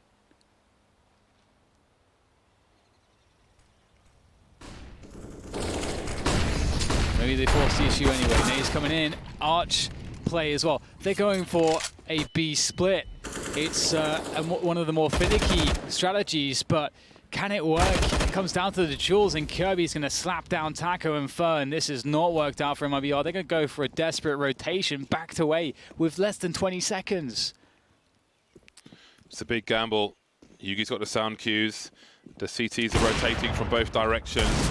So far, so good. Just about buying time now. Fallen, he's got to try and plant the bomb, but he will not be able to. And it will be overtime. What a comeback from North. Well, that's a great way to answer. All of a sudden, Cold Zero is 29 for 18. Talk about cooling off. I think after the pistol round, he was on 24 or 26. So it's pretty much a mirror of what we saw before. Yeah, it's pretty crazy. You know, props for sure for North for that comeback, which was labored, long, arduous, all the words that indicate difficulty. And it's been really interesting. I mean, this is one of those games where the overtime is going to likely look completely different to regulation. I don't know, man. I don't think so with this one. Well, at least for I think North on the T side, but MiBR. MiBR, I don't know what's going on with that T side. They must have thought after that first half that they'd absolutely won the game. You got Cold Zero on what, 24 kills and 2 deaths or 3 deaths or whatever it was. All right, they've deflected almost every single A attack. Like, it's such a strong CT side. There's no world where you're thinking you're losing the game after that. And maybe they already thought they'd won. Maybe that was part of it. Who knows? It's hard to say. But North just ran. I mean, credit to North for just not really letting that first half impact them too much. And, you know, whatever failings there may be on their T side, they just ran their CT side. And they just played their game out, and it worked out really well. North are a team that do like to have 4 on Banana at the beginning of the rounds. Every so often we saw that. We saw pretty much the kind of bog standard North CT side. It's just that T side, which is it's just a conundrum. I have no idea why it was such a struggle, why they never went to B. Does anyone know? And they did attempt it a few times, but it did seem rare. It did seem rare, and they got shut down when they did. I don't know if they did on a gun round though. I don't know, Jess. I don't know. Either way, we can wipe it all clean. We can wipe the slate clean because it's the big easy wipe. Reset button has been pressed. It's overtime, and you know, I think both teams will go into it, you know, not having to think too much about the economy and so on. They're going to go into this in a more of an explosive manner, especially on the T sides. All right then. I don't know now. You thought it was all but guaranteed, and perhaps it was. But Here we are. Here we are. MiBR will continue on the T side. Now, in that break, can they find anything different? A solution to the issues they've had? I feel like some have been self-inflicted. Some maybe not. Molly's towards Banana. Yugi with the AWP. Oh, he's going to be fast. That is an early frag. Very rare miss. Unusual miss. I think he probably expected to get that one, but there was no scope, and sometimes he'll be punished. Well, Yugi was reliably getting opening kills, and he's been dealt with, I think, more effectively than I think we saw in regulation. So that's a great start for MiBR. That's the start that they were looking for so long, and they finally found it. Fer has actually been, like, Cold Zero, he had a great, a great first half defending on A, but on the T side, he didn't really have much impact. Fer was the guy that really has had by far the most impact on the T side. I think Fer's playing the best right now for MiBR, and he's the one to get that opening kill. And now we're going to see the nades towards A. 3 players towards B here for North. They're not convinced. There's a rotation from Valdit through Speedway. And Gade is very alone here. He's incredibly alone, James. It's like he's on an expedition in the North Pole. And the frostbite got him. And that's the round over, I think. Yeah, this is MR3 10K. So decisions do have to be made. It's not auto by every round. There we go, North out of position. And finally MiBR win a reasonable round, and it comes in overtime. And that might end up being a key round. The way these T halves have gone, the fact that they've won the first can be some pressure off the back. They know they've got that one round in the hole if they need to claw things back in the second half. And this is partially to the credit of MiBR, who... So there's a couple ways that this goes. Obviously, they get the opening pick on Yugi, and typically the CTs will either stack somewhere, or they will play to a bomb site. So that position is golden. That's like it's like the thing that you really want as an IGL. Super early pick, obviously. 5 versus 4 on the side. Love it. But in this instance, North decided to stack towards the B bomb site, and MiBR were going towards A. So it's kind of as simple as that. Basically, North take a gamble. They were incorrect, but that's just kind of how it is going to be sometimes. So pretty simple situation overall in that regards. Nothing too much to break down. Although that said, that was like, there's only been 2 other gun rounds, one on the T side, James. So I feel like it was owed some significance in me trying to break it down because there's been so few T rounds won. But either way, that's a great flick from Yugi to start things off again. And he escapes as well, which is fantastic. This time it is in favor of North. So MiBR have shown some presence towards Banana. They've taken it. They've forced the CTs to post up smokes, and they've backed away quietly. It seems they may have some more grenades in mind. They've got the bomb in tow, so it could be the push with Taco cutting off rotators, moving into mid, showing some presence there, some flashes by himself. 3 players still towards A and 2 towards B, but this time Gade has vision towards top mid, and with that, Yugi will rotate towards the B bomb site, and he could get there just in time. He's got full grenades, so he can get those flashes into the pool position for his teammates. Gade going on an investigation in the meantime. There is time for MiBR, and they've got the bomb slowly rotating back towards A, maybe feeling like they've got issues on B, and they're not wrong. Gade in Boiler, though, could be the determining factor. Cold Zero going for some frags, going past Gade's position. That's the bomb, and that might be the round. Yeah, they're really trying to serve a fake towards that B bomb site. Is it still possible, though? That's a key kill from Taco. He's going to come and try to help collect the bomb. He picks up the bomb. Just barely can't escape, though. Gade will strike with that Molotov, and 16-16 will be the score. And it's a good effort from MiBR. You know, they did have... They had the cell on that round. They had North committing 3 players towards B, but a really great effort from Gade in that round. towards A to stifle any efforts from MiBR. 3 players start towards B for North. Some help with supplementary grenades. And again, you can have the A player drop a smoke so the B players can hold position for longer. Double Molotovs towards the half wall. And we've got a grenade raining in as well. Fallen is left by the tree. Tree of woe, perhaps. But most of his teammates are in tow. They've taken position, and maybe the time to try and catch by surprise. Vale not quite hitting the mark there, but AZ will certainly do so. He's got a smoke to his advantage as well, and MiBR do not know what lies behind that. And the Sentry will be dropped, but Fair was boosted for a time. Didn't see anything he could really take advantage of. They're a man down as well. That's a quick second smoke, which could suggest that there are 2 CTs on the B bomb site. It wasn't so long ago that we saw some more smoke grenades from North.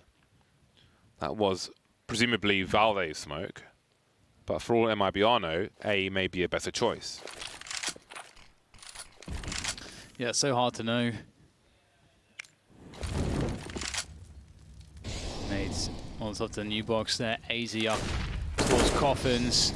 He is a scary player to be up against. Nades going in the spray. Is there for AZ as well? He gets 2 headshots. Nothing much here for Taco to accomplish, surely. But 2 players on the bomb side, 2 quick on the flank as well. And Taco's going to need the round of his life to make this work, but Yugi will take him down. And that's 2 rounds on the CT side for North, but 1 went the way of MiBR on the T side. And I feel like, James, 1 round on the T side is that's pretty strong. given how this game has gone. Yeah, it may well be. Again, it is that small pocket of breathing room. So no one is facing 3 match points, and that can be very important. Very unusual situation. Again, Cold Zero, I think, I want to say he had 24. He was 24 for 3 at the end of the first half. Okay, so he got 2 kills in a pistol round. So he got 26. Since then, he's got 3. He effectively went 3 for 17 in the second half or whatever. Well, and now. Yeah. I mean, I think it was a mirror finish across the board. But obviously, he had the most extreme statistics, so that's the one that we will point out. I mean, I think as far as a standout player for this game goes so far, I kind of feel like Yugi for me, because on the CT side for MiBR, honestly, okay, both teams had pretty appalling T sides, but I feel like MiBR's T side was a lot better, which obviously means that to have such a strong CT side for North, they had to be playing that much better than MiBR did on their CT side respectively. And I feel like Yugi was a massive part of this. With the AWP, he was in so many different positions, taking aggressions around the map, very often getting opening picks with his AWP against the T side of MiBR. And I feel like that is not easy to do, especially against the likes of MiBR. And so I'm pretty impressed by Yugi's performance. You can see that this is one of those awful ones, James, because you come into a tournament, loads of confidence, you're fresh, you're well rested, you feel like, you know, given Zeus's interview, you feel like you've got the guys beat, you got the other team beat just purely on the veto, and you've thrown away a 12-3 lead where it looked like it was impossible to lose the game. I think after the first half, you have to feel, if you're at MiBR, that this is a ridiculous situation to be in. And it's hard when you have expectations, when you have the history that this team has in CSGO. It's got to be irritating. For these guys, they're like, oh my God, I can't believe we're actually still in this match. Yeah. Now let's focus on the W. Yeah, that's the thing. The first half for North, you're at like embarrassment territory. It's like everyone's got, you know, red faces. They're all very embarrassed, James. Everything's very awkward and embarrassing because nothing's worked. They keep going towards A. It just looks like a systematic failure upon failure. And then now they've clawed their way back. They've earned the respect back, and they've made MiBR look like fools in some of these rounds themselves. So, you know, even footing's being restored, and then we're back into the game. Speaking of things being restored, and 1 T round. That's all North need to get, but T rounds have been few and far between. Taco not shy to look for a flick if there's a wide swing, but he will not outstay his welcome. So it's Phelps' turn to be up on the balcony, trampling on the flowers. There's probably some kind of rights group for that somewhere. Society for the Protection of Daffodils.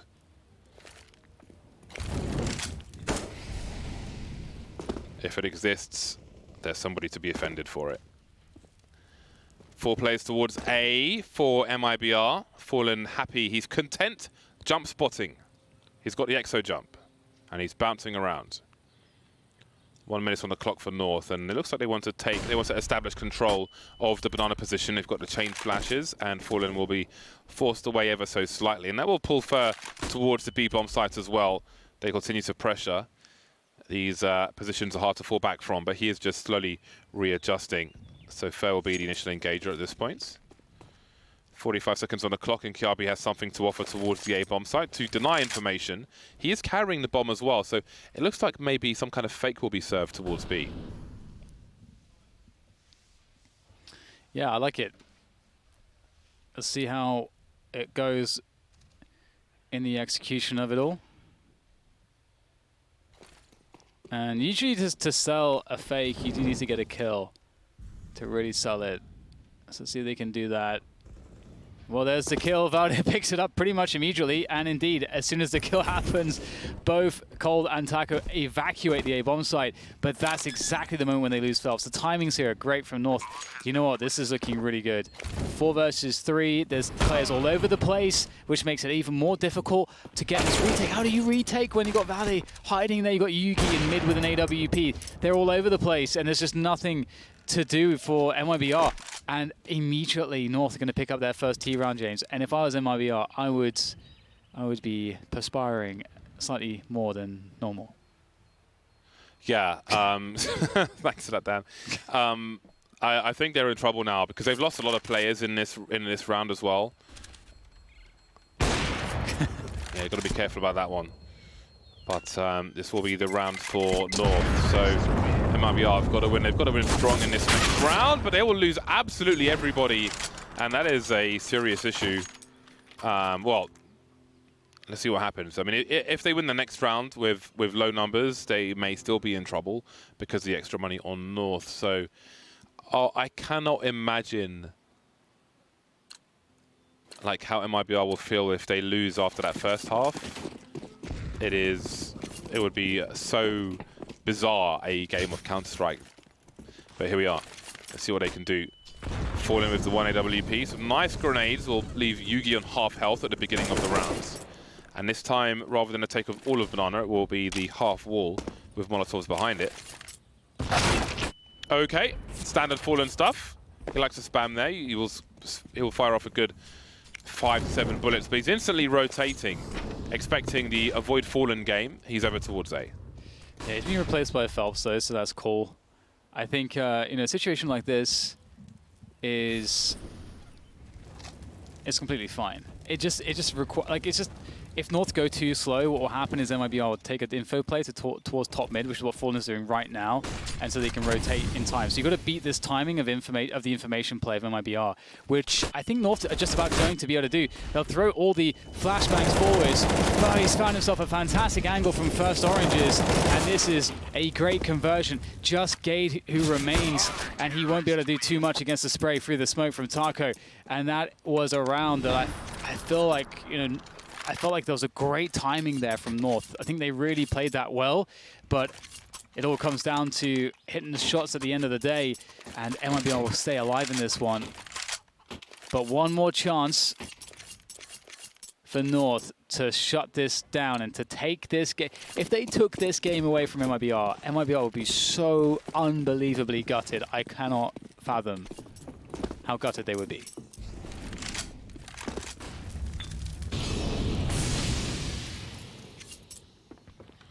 One more round for MiBR to claw back.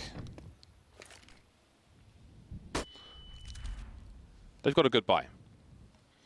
Fallen has changed his position, and you can only jiggle so many times.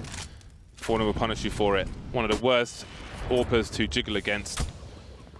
Last round it was a shot in the head through the wall. This time it's from elevation. And it resets. He could be around the corner. He could be waiting for you. So he's going to force you to use utility unless you want to take more risks and lose another player. 4 versus 5 for North, and they quietly move towards the A site where 3 players await. And so last time Fallen did what most AWPers will do, which is they'll rotate towards Boiler from after being spotted towards Banana. Fallen is playing deep on the B-bomb site this time.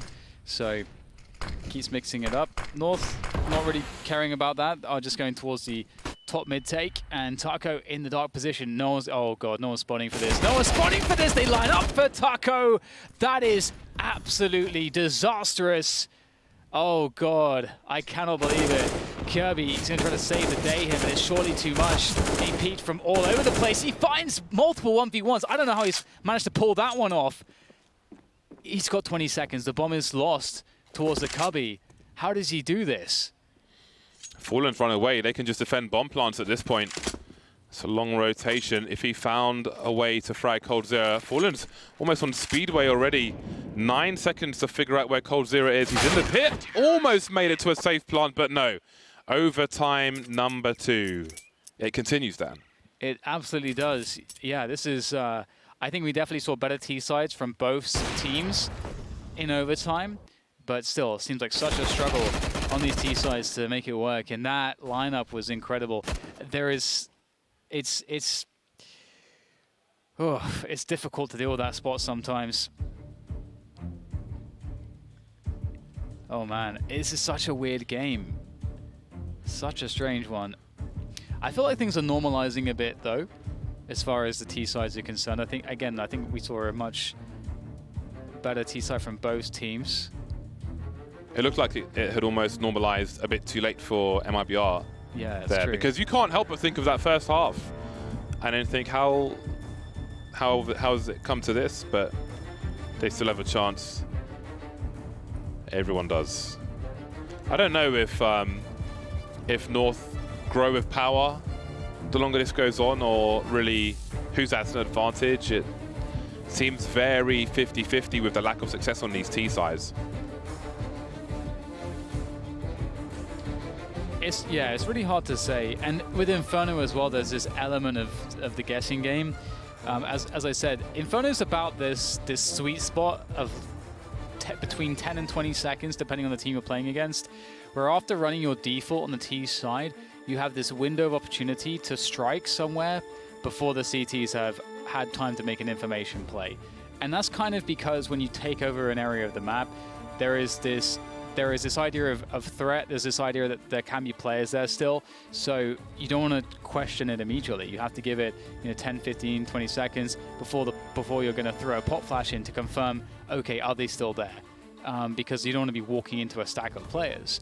So, there's that sweet spot. That's like the rotation time for the T side if they want to, fake presence somewhere and then attack the other bomb site and catch the CTs out of position. And so there's lots of mind games involved in how you do the timings of info plays. Of sometimes you just stack players towards the bomb site and just don't even play that, the info war. But that element of Inferno can create a lot of uncertainty and a lot of back and forth games.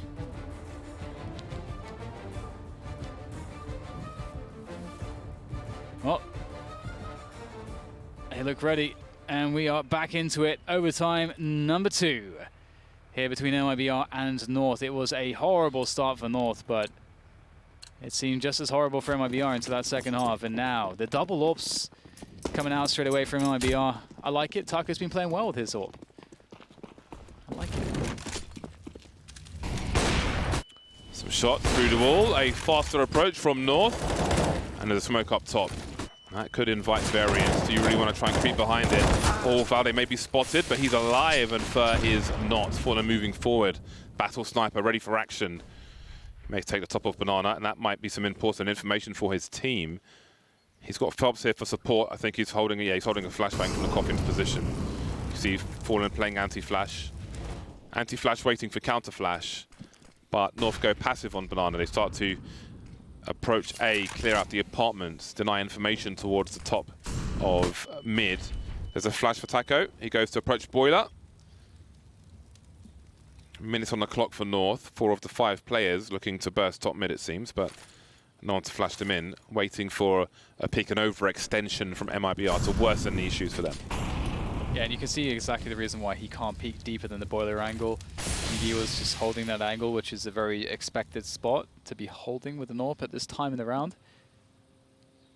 And Phelps playing really close to the smoke. He needs a timing. It needs to be a flash, needs to be something they got to get kills before the push comes in. That's pretty much the only way that MiBR hold this. And once again, we get the cubby spot. They're checking it.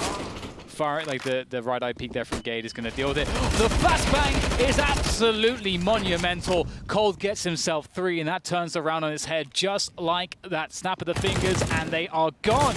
Cold going for the ace here, looking for a good timing for the re-peek there, knows when he's bitten off too much, and he's going to hold back. The bomb is lost, there's no time, and Valid will just hold on to his gun. As Cold hunts for the kill, he can't find it, but it was effectively an ace. I would say, I feel like I'm going to give him the ace, even though he only got 4. Okay, Dan ace is being awarded. I feel like it counts. Great stuff. I mean, what an incredible pop flash there from Cole. He does it all by himself. Oh my god. Unbelievable. That is unbelievable. They looked like they were in so much trouble there, but Cold 0. He's back at it again on the CT side, James. He's powered up when he's on the CT side.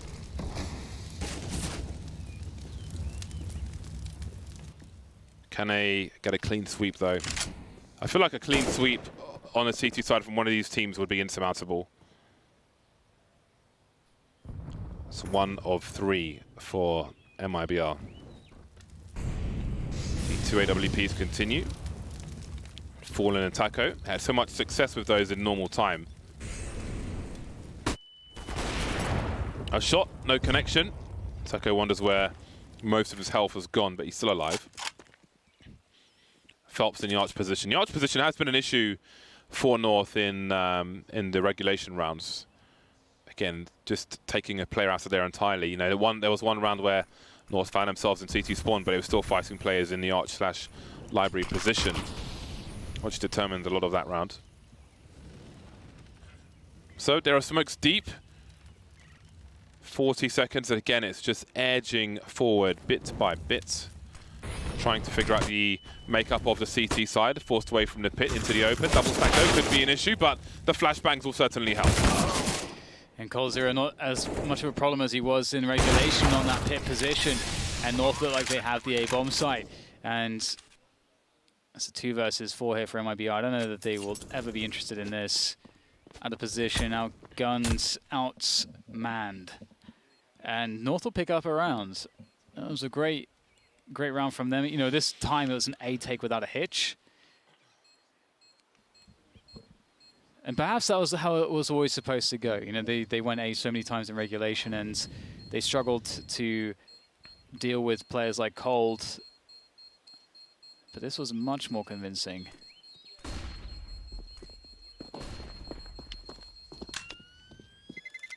It's 19 apiece. No clean sheet to be had. The sheets are dirty. He will take a thin lead, though, as we move into the second half of the second overtime. Round 39. It's been a long game of Inferno so far. A very unusual game of Inferno. And it seems both squads will have a reasonable buy. Taco no grenades with his second AWP. Again, relying on the second sniper rifle. Prioritizing. See what the initial approach to Banana is like. Deep grenade from North, but Fallen has no challenge after that, no Molotov. And we've got a 2-man push from MiBR in the apartments as well. Taco with a cheeky peek towards the balcony position, but he's missed his shot. That is a brutal miss, but the cleanup operation is stellar by MiBR. It's spotless. Yeah, you know what? Like missing that doesn't mean a thing if that is the result. That's a great result. 3 kills, 1 death. I think the kill for AZ was by Fallen, though. I think AZ was at the top of pit, top of the ramp, and he got nailed in the face. How does he... Wait a second. How does Fer take no damage there? Did the bullet hit the grenade as it came out or something? Who knows? Looked like that shot was on. But the bomb is with, on the other side of the smoke grenade, Yugi waiting for a rotation. He's got 49 seconds in a 1 versus 4 to stop MiBR from taking the 1-round lead at the next half-time. And there's a re-smoke. That's not what you want. And Fer has got another smoke. Where has he magicked that from? Regardless, Cold Zero's in Boiler, and he will put MiBR on 20 rounds to the 19 of North. So what is going on here? Oh, the Molotov was shot. The incendiary was shot by the opponent, which probably helped save Fer from being shot in the face. It did, because, yeah, that's what I saw. I was like, that's like when he shot, I was like, that's a headshot. I'm like, why is there 0 damage? Where did the damage go? And maybe that was the, well, that would have had a lot to do with the outcome of that round. All right then. North are 1 round behind, but they're on the dominant side in this vacuum of Inferno. CT sides galore. Let's see how the beginning is. What is the approach towards Banana? We've got smokes towards the tree. Maybe we'll see double grenades. Gate. Third man towards B will rotate back towards A, leaving Valde and AZ both with smokes. So they'll look to control for a while.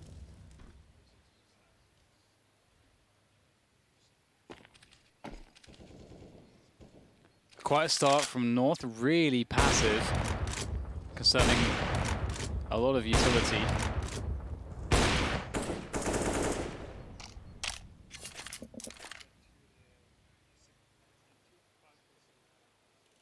Top Banana for MiBR now, and perhaps soon top middle as well.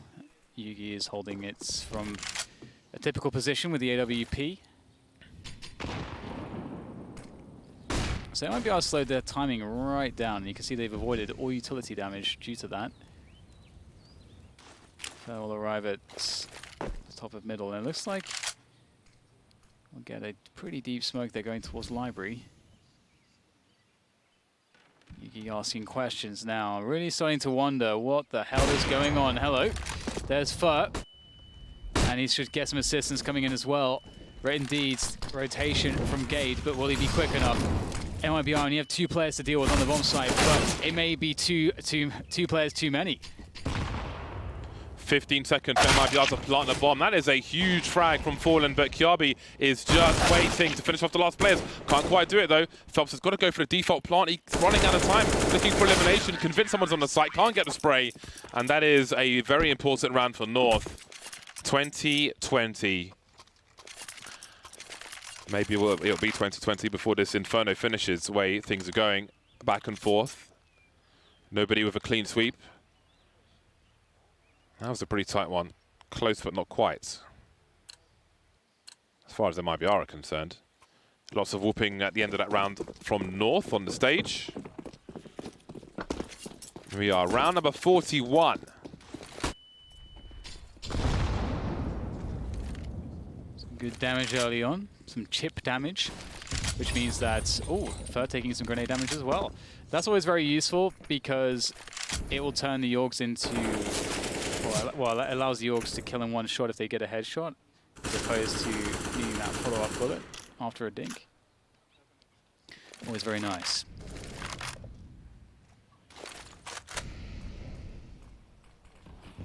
MiBR. No banana control for them. North pressing on banana, or at least trying to. Smoke might slow them down. Phelps is trying to occupy their attention, but he's going to get taken down by Yugi.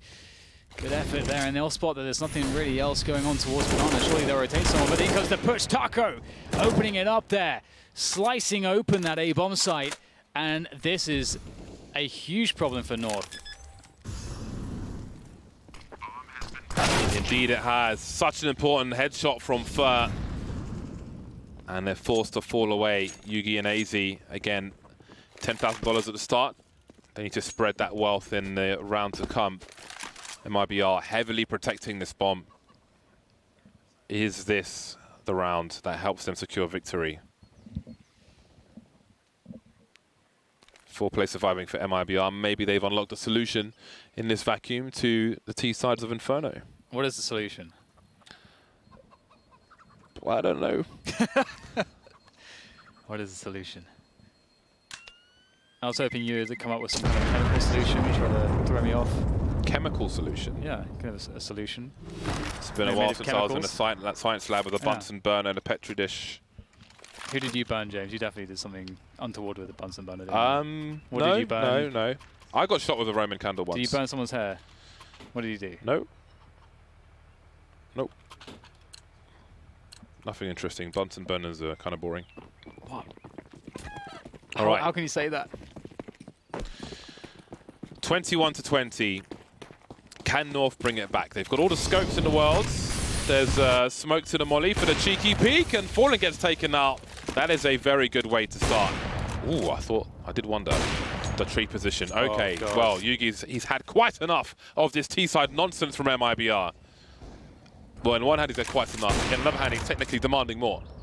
Yeah, I mean, it's an amazing effort from Yugi so far. He's been very consistently delivering opening picks with these AWPs on the CT side. It's so critical. And you know what? I got to say, it was bold of Phelps to jump up onto the logs. The AWP is going to beat you there if it's posted up and you've got no flashbang to assist. Either way, Fer's going to find himself a kill, which is pretty important. And Fer has been so instrumental on the T sides, so towards top mid. So that's going to distract some attention. That is such a key kill as well, because that creates all kinds of openings. You can see the Fer potentially has Arch open to him. Obviously, the smoke is down. Don't want to walk through that just yet, but North only have one player on B. So they are still heavily fortified towards this A position. Flashbang comes in. Not going to work out, though. Fer picks up another kill. 3 versus 3 now, but 2 players in pit will be hard to surmount. 26 seconds. 3v3. It's not over just yet. Look how quiet it is. The bomb is alone in apartments. The only flashbang is in apartments. This is really, really rough. KRB moving into more defensive position because he knows it's all about the bomb plant. There is the bomb lost. That is the round. Surely, unless they just run at Coles, he'll get some more statistics. But we're going to another overtime. More rounds. I need some more rounds. So that was a really interesting spot. So Kirby, he ran out of the pit position because it might be a cut enough noise that then there's the suspicion that, oh, they rotated to B. That's why there's like 10 seconds on the clock and nothing's happened here yet, because they're running towards B. And that's kind of what MiBR wanted, so they could kill him as he's running out of position. They didn't manage to do that, but still, you know, then they're like, okay, well, we have to commit to the A site now, and then there's not enough time to autocorrect. So that kind of sucks for them. It's very difficult when you play rounds like that. Oh, yes, the first time we're going to get a proper mid-aggression. Valde just diving down second mid, and Taco's killed Fer, but it's a 3v3. I think MiBR are happy with this. Yep, can't complain too much. And they look to be approaching the B bomb site now. What does AZ choose to do? He's got a smoke grenade, which certainly helps, but the aggression is being raised by both teams. I don't think Thompson's been detected. He'll take Gate out immediately. Could have slow rolled it and tried to get a second kill if possible, but he'll take him out immediately. AZ going to spray punished by Fallen, and there is the first round for MiBR. 22-21. A T round has been won, it must be noted. But can 2 T rounds be won in one half of overtime? Wait, does that happen? That's not happened yet, right? I don't believe so. It has not. I could be wrong. No, there's been a lot of rounds. It hasn't. But I don't believe so. In the first overtime, MiBR won the second or first, and then North won their first T round, but that was it. Okay, so stringing them together. That's the name of the game. I mean, that was a mid-aggression from North, so that was, you know, I do wonder if that would bite them in the backside. Because, you know, typically when a team struggles to get any openings on their T side, when you're playing just a bog standard CT side, what you don't want to do is you don't want to give them a way to fix that by going super aggressive and giving them engagements, which they've been struggling to find. That's kind of what you don't want to do. But sometimes you just need to mix things up as well. Either way. Harassment towards Banana once again, just creating presence there, MiBR, as the bomb rotates towards apartments. MLG levels of overtime. Almost. Never. Almost. Never. Never again. Got a few more to go before we get there. Who was it? We had Flipside, CLG on Cobblestone. That's what you're referring to, isn't it, James? I believe so. That was a terrible game. Fallen makes his way in towards the B bomb site. In the meantime, we have a dry balcony burst into the short position. And so far, everyone's alive. But here comes stereo frags for North. One to the left, one to the right. And it seems that the success for MiBR will not be consecutive, although you never know. 29 seconds, there's a 2 versus 3, essentially, on this B bomb site. The bomb's still in apartments, which means that AZ is still over towards the B bomb site. 17 seconds, coldzera creeping up. It's going to be a real slow one. Taco trying to run distraction in the meantime. There's a smoke up on Arch. He'll have to gamble, creep through it. I don't know if Kyabi's watching it. I don't think he is right now. There's one, only the one though. And it's 22-22. All right. Can they win another T round? This, I gotta say, this is just one of the most bizarre, weirdest games of Inferno, and it's just, I don't know, it's just this difficulty on the T side for both teams. It's very rare to see like this.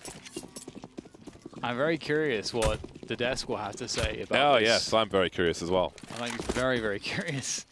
Either way, it's going to be a fast movement up banana there for Phelps, creating really quick presence for very little cost, which is always good. And this could catch off North because sometimes they've had 3 or 4 towards banana at early timings. However, quick trade onto Fur. Fur has been reliably getting entry kills in difficult circumstances, so props to him. But his job is done.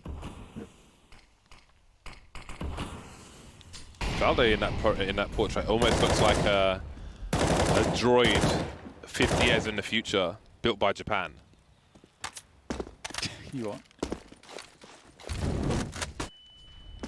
It's a very timely Molotov, forcing Taco into the open, and he will take that in kind. But there is the bomb now in the pit position. There's plenty of time on this occasion, and the bomb site's now been taken. They've got Phelps in the arch position. He'll hear one player towards library, but he's waiting for the second. He'll give them the information. Just plant and don't face, and the round should, and I say should, be ours. 2 T rounds. Is it happening? Looks like it might be happening here as Yuki is surely at a struggle, and indeed 23-22, 2 T rounds. Would you believe it? 2 T rounds. coldzera's finally picked up again. He's made his way to 40 frags. For not far behind him on 35. In the 30s as well are Gade and Yugi, I do believe. Gade with 33 and Yugi with 31. Again, in that first half, 24 frags for coldzera, slowed down, but has managed to find a way to speed up once again. All right then. They need 2 rounds. MiBR. North need all rounds. Or 2 rounds to take it to another overtime. Well, Gade gets taken out first, but there is a trade. Fallen has been an issue, a constant issue on Banana, but he's got Phelps for support again. And they will use their utility to try to secure the position. And North, it seems, will bait out more. They'll keep 3 players towards the B bomb site. It seems they'll rush to A. Or they started to rush to A, but they don't want to give the sound cues, but they... I mean, how much do you want to gamble? They may think that perhaps there are additional players towards the B bomb site, but they don't necessarily know for sure. Well, MiBR immediately went for an info play, but look how fast North are. They're already ready on the A bomb site for a push. They are so quick, but that's a bomb lost. It's on the ground now. Someone's going to have to pick that one up and go for the plant. It has to be Yugi. He's going to go for that plant on default and see if North can lock this round down. It's going to be very difficult with MiBR knocking at the front door of this bomb site more or less immediately, but with the 2 AWP retake, considering how weak Yuki and Kyabi are, that is perfect. But the HE sails into the pit position to deal with Kyabi, leaving now just 2. Need a heroic effort from the likes of Yugi with this AK-47. He's got to get one when he eventually decides to go for the peak. But when does he pick his timing? That's the artistry behind this. Oh my god, what on earth was that from Fallen? But still, it's down to AZ now. Looking for the final headshot, and of course he'll nail it. Great stuff there from AZ. Oh, much needed T-run. They've been so hard to be found as well. And we've got James that we're swimming in T-rounds all of a sudden. Do it the hard way, of course. Yugi, what did you say earlier? Sometimes you crap the bed. Kind of did that with the spray from the graveyard position, but that was a great recovery from AZ. Very, very good recovery. Very tense stuff. 23-23. There's absolutely no indication of who the favorite is at this point. It's madness. It's absolute madness. Replay start towards B for MiBR. And Cold Zero will rotate without deploying his smoke grenades. MiBR lights on utility. Phelps gets his bell rung through the wall. But everyone's alive for now. No early frag for either team. 4 players for MiBR make their way towards the A-bomb site, even falling in situ again. He has been strong. Doesn't have as many kills as Cold Zero, but sometimes it's about the impact frags. Flash for top mid. However, MiBR have doubled down their defense on top mid, and so North will likely have a hard time to break this without perfect use of utility. And Taco in the cubby. There's a support utility for him so that he can stay safe. Oh, they're almost lining up there for Cold Zero, but Phelps is in position to perhaps do even more damage. Gade down to 2, AZ down to 3, but where's the finishing shots here? He can't find just the one bullet that he needed to take down AZ, which would have at least made it a 1 versus 2 for Fallen, which maybe he's going for it in that case, but indeed, it will not be the case. And James, we're going to have another T round. We have another T round. I know, but look at the situation for MiBR. Oh yeah, there's no money. I don't think we've been at this point yet. We have I'm pretty sure we haven't. We have not. So this is this could be the turning point. AZ and Gade with a combined 5 HP madness. And again, every time North are the ones getting to match point, I've just got to go back to that first half in normal time. It's like, how on earth have we got to this point? It is insane. Both teams just needed a significant amount of warm-up. Or something, I don't know. This would be a shocking loss. A shocking loss for MiBR. Oh, yeah. But again, it's the first match of the tournament, so for either side there is time to recover. But it's not ideal, is it? It's far from ideal. But let's see what they can do. They've got a lot of SMGs and Fallen with the AWP. And Fallen's been so important to just have alone on Banana in so many situations with that AWP. He's scary to go against. He's gonna frag you in a lot of cases. Especially with going back to normal time, some of the just dry jiggles we've seen and lack of efficiency with just simple flashbangs on Banana. At least simple enough to deter him. You might see 1 or 2, but he's often gone back to the well. This time he'll be boosting his teammate up, so Fer will be left alone. I mean, they've expected Fallen to be the protector of Banana for so many rounds that he will try to surprise them on the A-bomb site. Yeah, and especially because Taco can't afford an AWP himself. It's nice to have that direct AWP support towards this bomb site for this reason. For the reason that you can get these peeks in towards Boiler and safely fall back, or a flash play for a deeper peek towards top middle. If you get that kill, you get that information. It is so rewarding. It's so difficult, though, to make it work. Is there a trade? Absolutely. Valde was in position, and it begins onto the A-bomb side here. These lowly SMGs, can they do the damage? The smokes are so important for MiBR, but they will soon be gone. Cold Zero, can he get the multi-frags once again? Taco's in position to try and stop the bomb from being planted, but it's been planted just about off of default, and there is no spray from him. He's playing the long game. He's got a defuse kit. Will he be checked for? Gade's in the graveyard position now, but he's protected by double stack. But Kiabi may be in a match-winning position. Taco has to wait for his teammates. North must have assumed that the site is clear. Phelps is taken out, so Fer's got to do something. He's got to run distraction. Taco's activated, and there it is. North with the most absurd comeback on Inferno. Take the match 25-23. What in the blazes have we just witnessed? I don't know, James, and I'm not even going to begin to break it down because, you know what, we've got some analysts to do that later for you guys, and I don't envy their job because this was a very, very strange game. I think, as we both, pointed out multiple times, for MiBR, it's got to be absolutely gutting because they had a 12-3 half where it was they just knocked it out of the park. And after a half like that, you never, in a fashion in which they won it as well, you never expect to lose that game. For the fact, and for the fact that they struggle so hard on their T side, is just surely like that should just never happen. Yeah, it's a best of one in a longer series. You could have an anomalous game and then look to recover from that afterwards. That's not the case in this situation, but of course the consequences are not quite dire. So it's not the worst thing in the world, but in a vacuum, it was very, very a unique game of Counter-Strike, I think it's fair to say. It was pretty crazy to see, the big focus was the statistics of Cold Zero in the first half, and then they just slowly, everything just was on fire, basically. Yeah, for everyone. Yeah, no, exactly. There's so many things there that are just very surprising. Like for example, just North exclusively going towards A. MiBR just suddenly finding no pace at the right times, and their T side they had decent defaults, but they could never stop Yugi. They could never find a way to get advantages even off of the defaults. It's just kind of weird. It's not the kind of T sides that you would expect from teams of this level. And I have to say, both teams did play good CT sides, which does make it more difficult. But yeah, still a weird one. Sue is with the eventual winners. Over to Sue. I am indeed. Thank you very much, guys. Congratulations, Valde. That was what a best of one to start off your tournament with. It started with a 12-3 first half. Wasn't looking good for you guys. And then you pulled the comeback off. So first of all, what are your initial thoughts? Ooh, that was a really rough first game. I think both teams were totally clueless in terms of what we should do on the T side.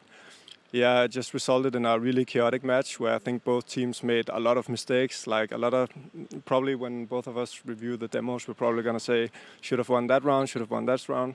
So yeah, it was a really messy first game. That's how it is usually at these big events. Like you're usually a bit shaky for the first game, and then you build onto your game as the tournament goes on, So yeah, shaky first game, and I'm just really happy we won it in the end. Well, just as you said, it was the T side that both of you guys started to struggle a little bit. So let's start with you.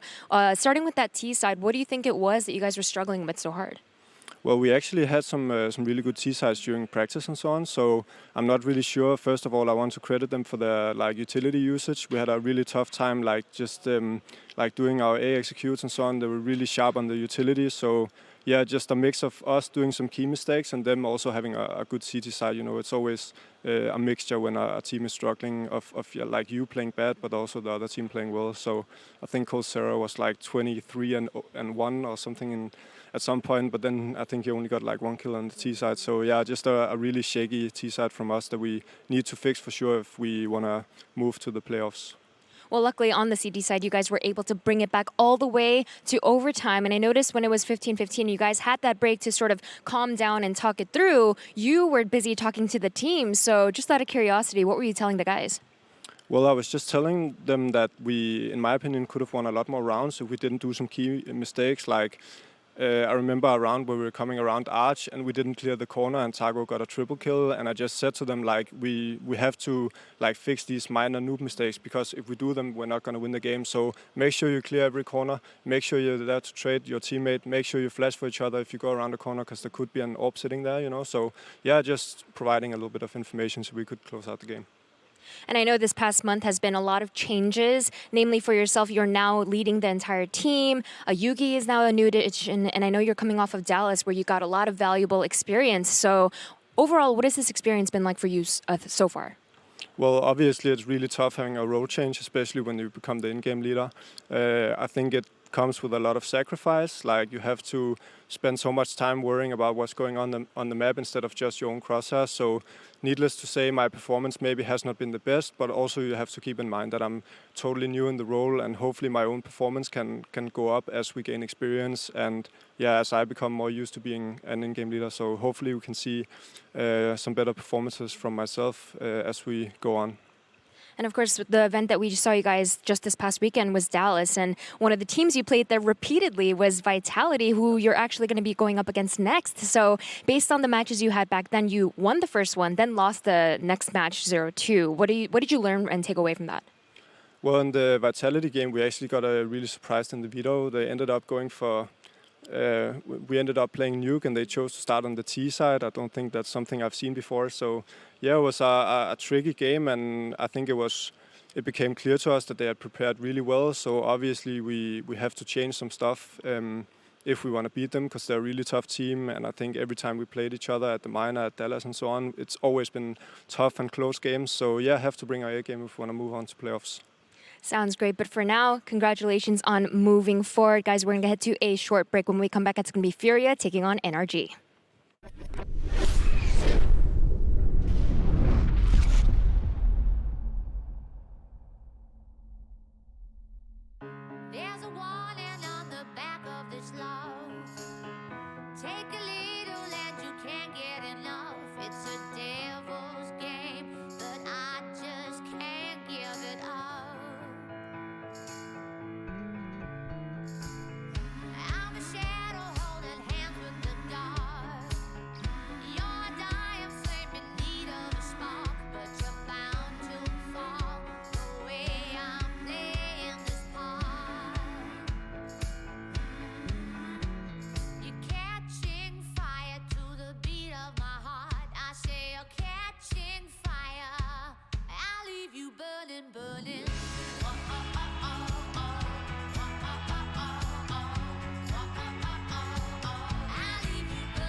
Welcome back to the ECS Season 7 Finals, where before the break, we saw MiBR starting things off with a solid CT side, but it turned out North could give as good as they got it, and they managed to secure it in our third overtime. I mean, it wouldn't be a face-it event, it's safe to say, without an overtime, right? Throwing it back to the major. It was such an emotional rollercoaster. One overtime? Yeah. 3 overtimes. Not 1, not 2, 3. Yeah.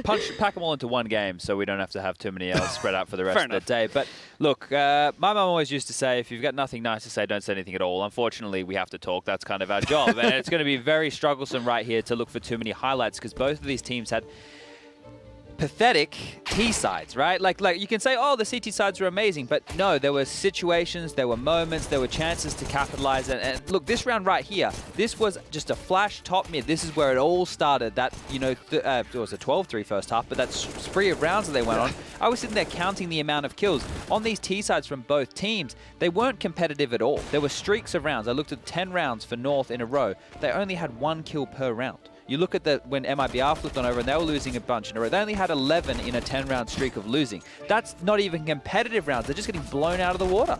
Yeah, it was a pretty rough showing from start to finish. And I mean, Zeus was talking about it initially, right? Like before we got into the game, that they felt confident. He felt that North would actually be surprised by the map pick. I think MiBR looked surprised by the map pick once we got into the T side. I don't really understand what they've been working on or like what's been going on in that laboratory for them to really say that they've concocted solid strategies on the map, because when you look at how they progressed throughout their T sides, and I mean the same goes for North as well, it was just super one-dimensional. 14-3, Halvor. The scoreline was 14-3, and then they lose the game. The frustration levels have to be through the bloody roof. Yeah, right. I mean, we were, myself and Halvor were up here. I was up here from, what, round, it must have been like 16 or something ridiculous. You went a bit early. I've been here, yeah, for a solid hour and listening to the teams. Very interesting to listen to the teams. But, team. Yeah, exactly. Just North making noise there. And I mean, it's understandable, right? MiBR must be absolutely crushed by that loss. When you're up by 14-3, normally that's the type of game where I come on the desk and I say, yeah, it just felt like a matter of time until they close that one out. You know, that's normally the type of game that you see, but this wasn't that situation at all. I'm really struggling here to look at this situation as a whole and find a specific round or a situation or a pivot point.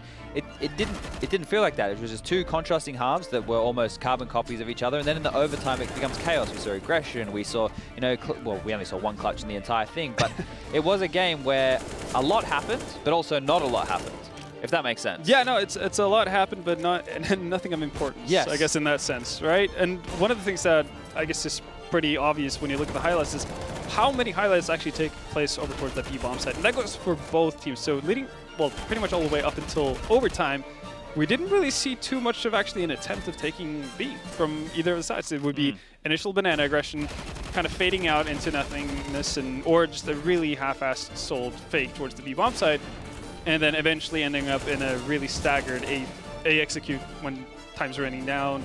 Still haven't really forced any utility out of the hands from the CT sides, which makes it obviously a bit of a nightmare to actually make it onto the site. So to me, it's always baffling to see so many pro teams actually being in that kind of a situation time and time again. Well, no, exactly. I mean, we had a beautiful selection of highlights brought to you there by NVIDIA.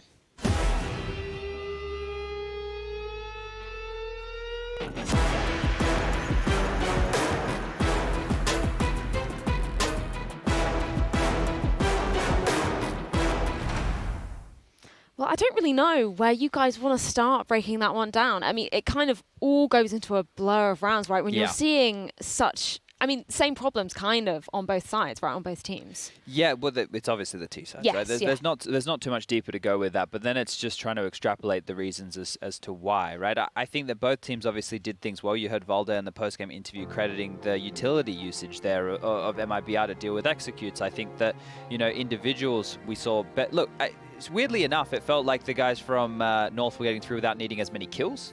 Yep. If we want to look at positives, at least the B-bomb site for that of MiBR didn't feel to be as much of a problem as what it historically was. So that's, you know, one step in the right direction for their Inferno. Yeah, I mean, they changed it up pretty significantly as well. For the majority, it was Spur and Fallen.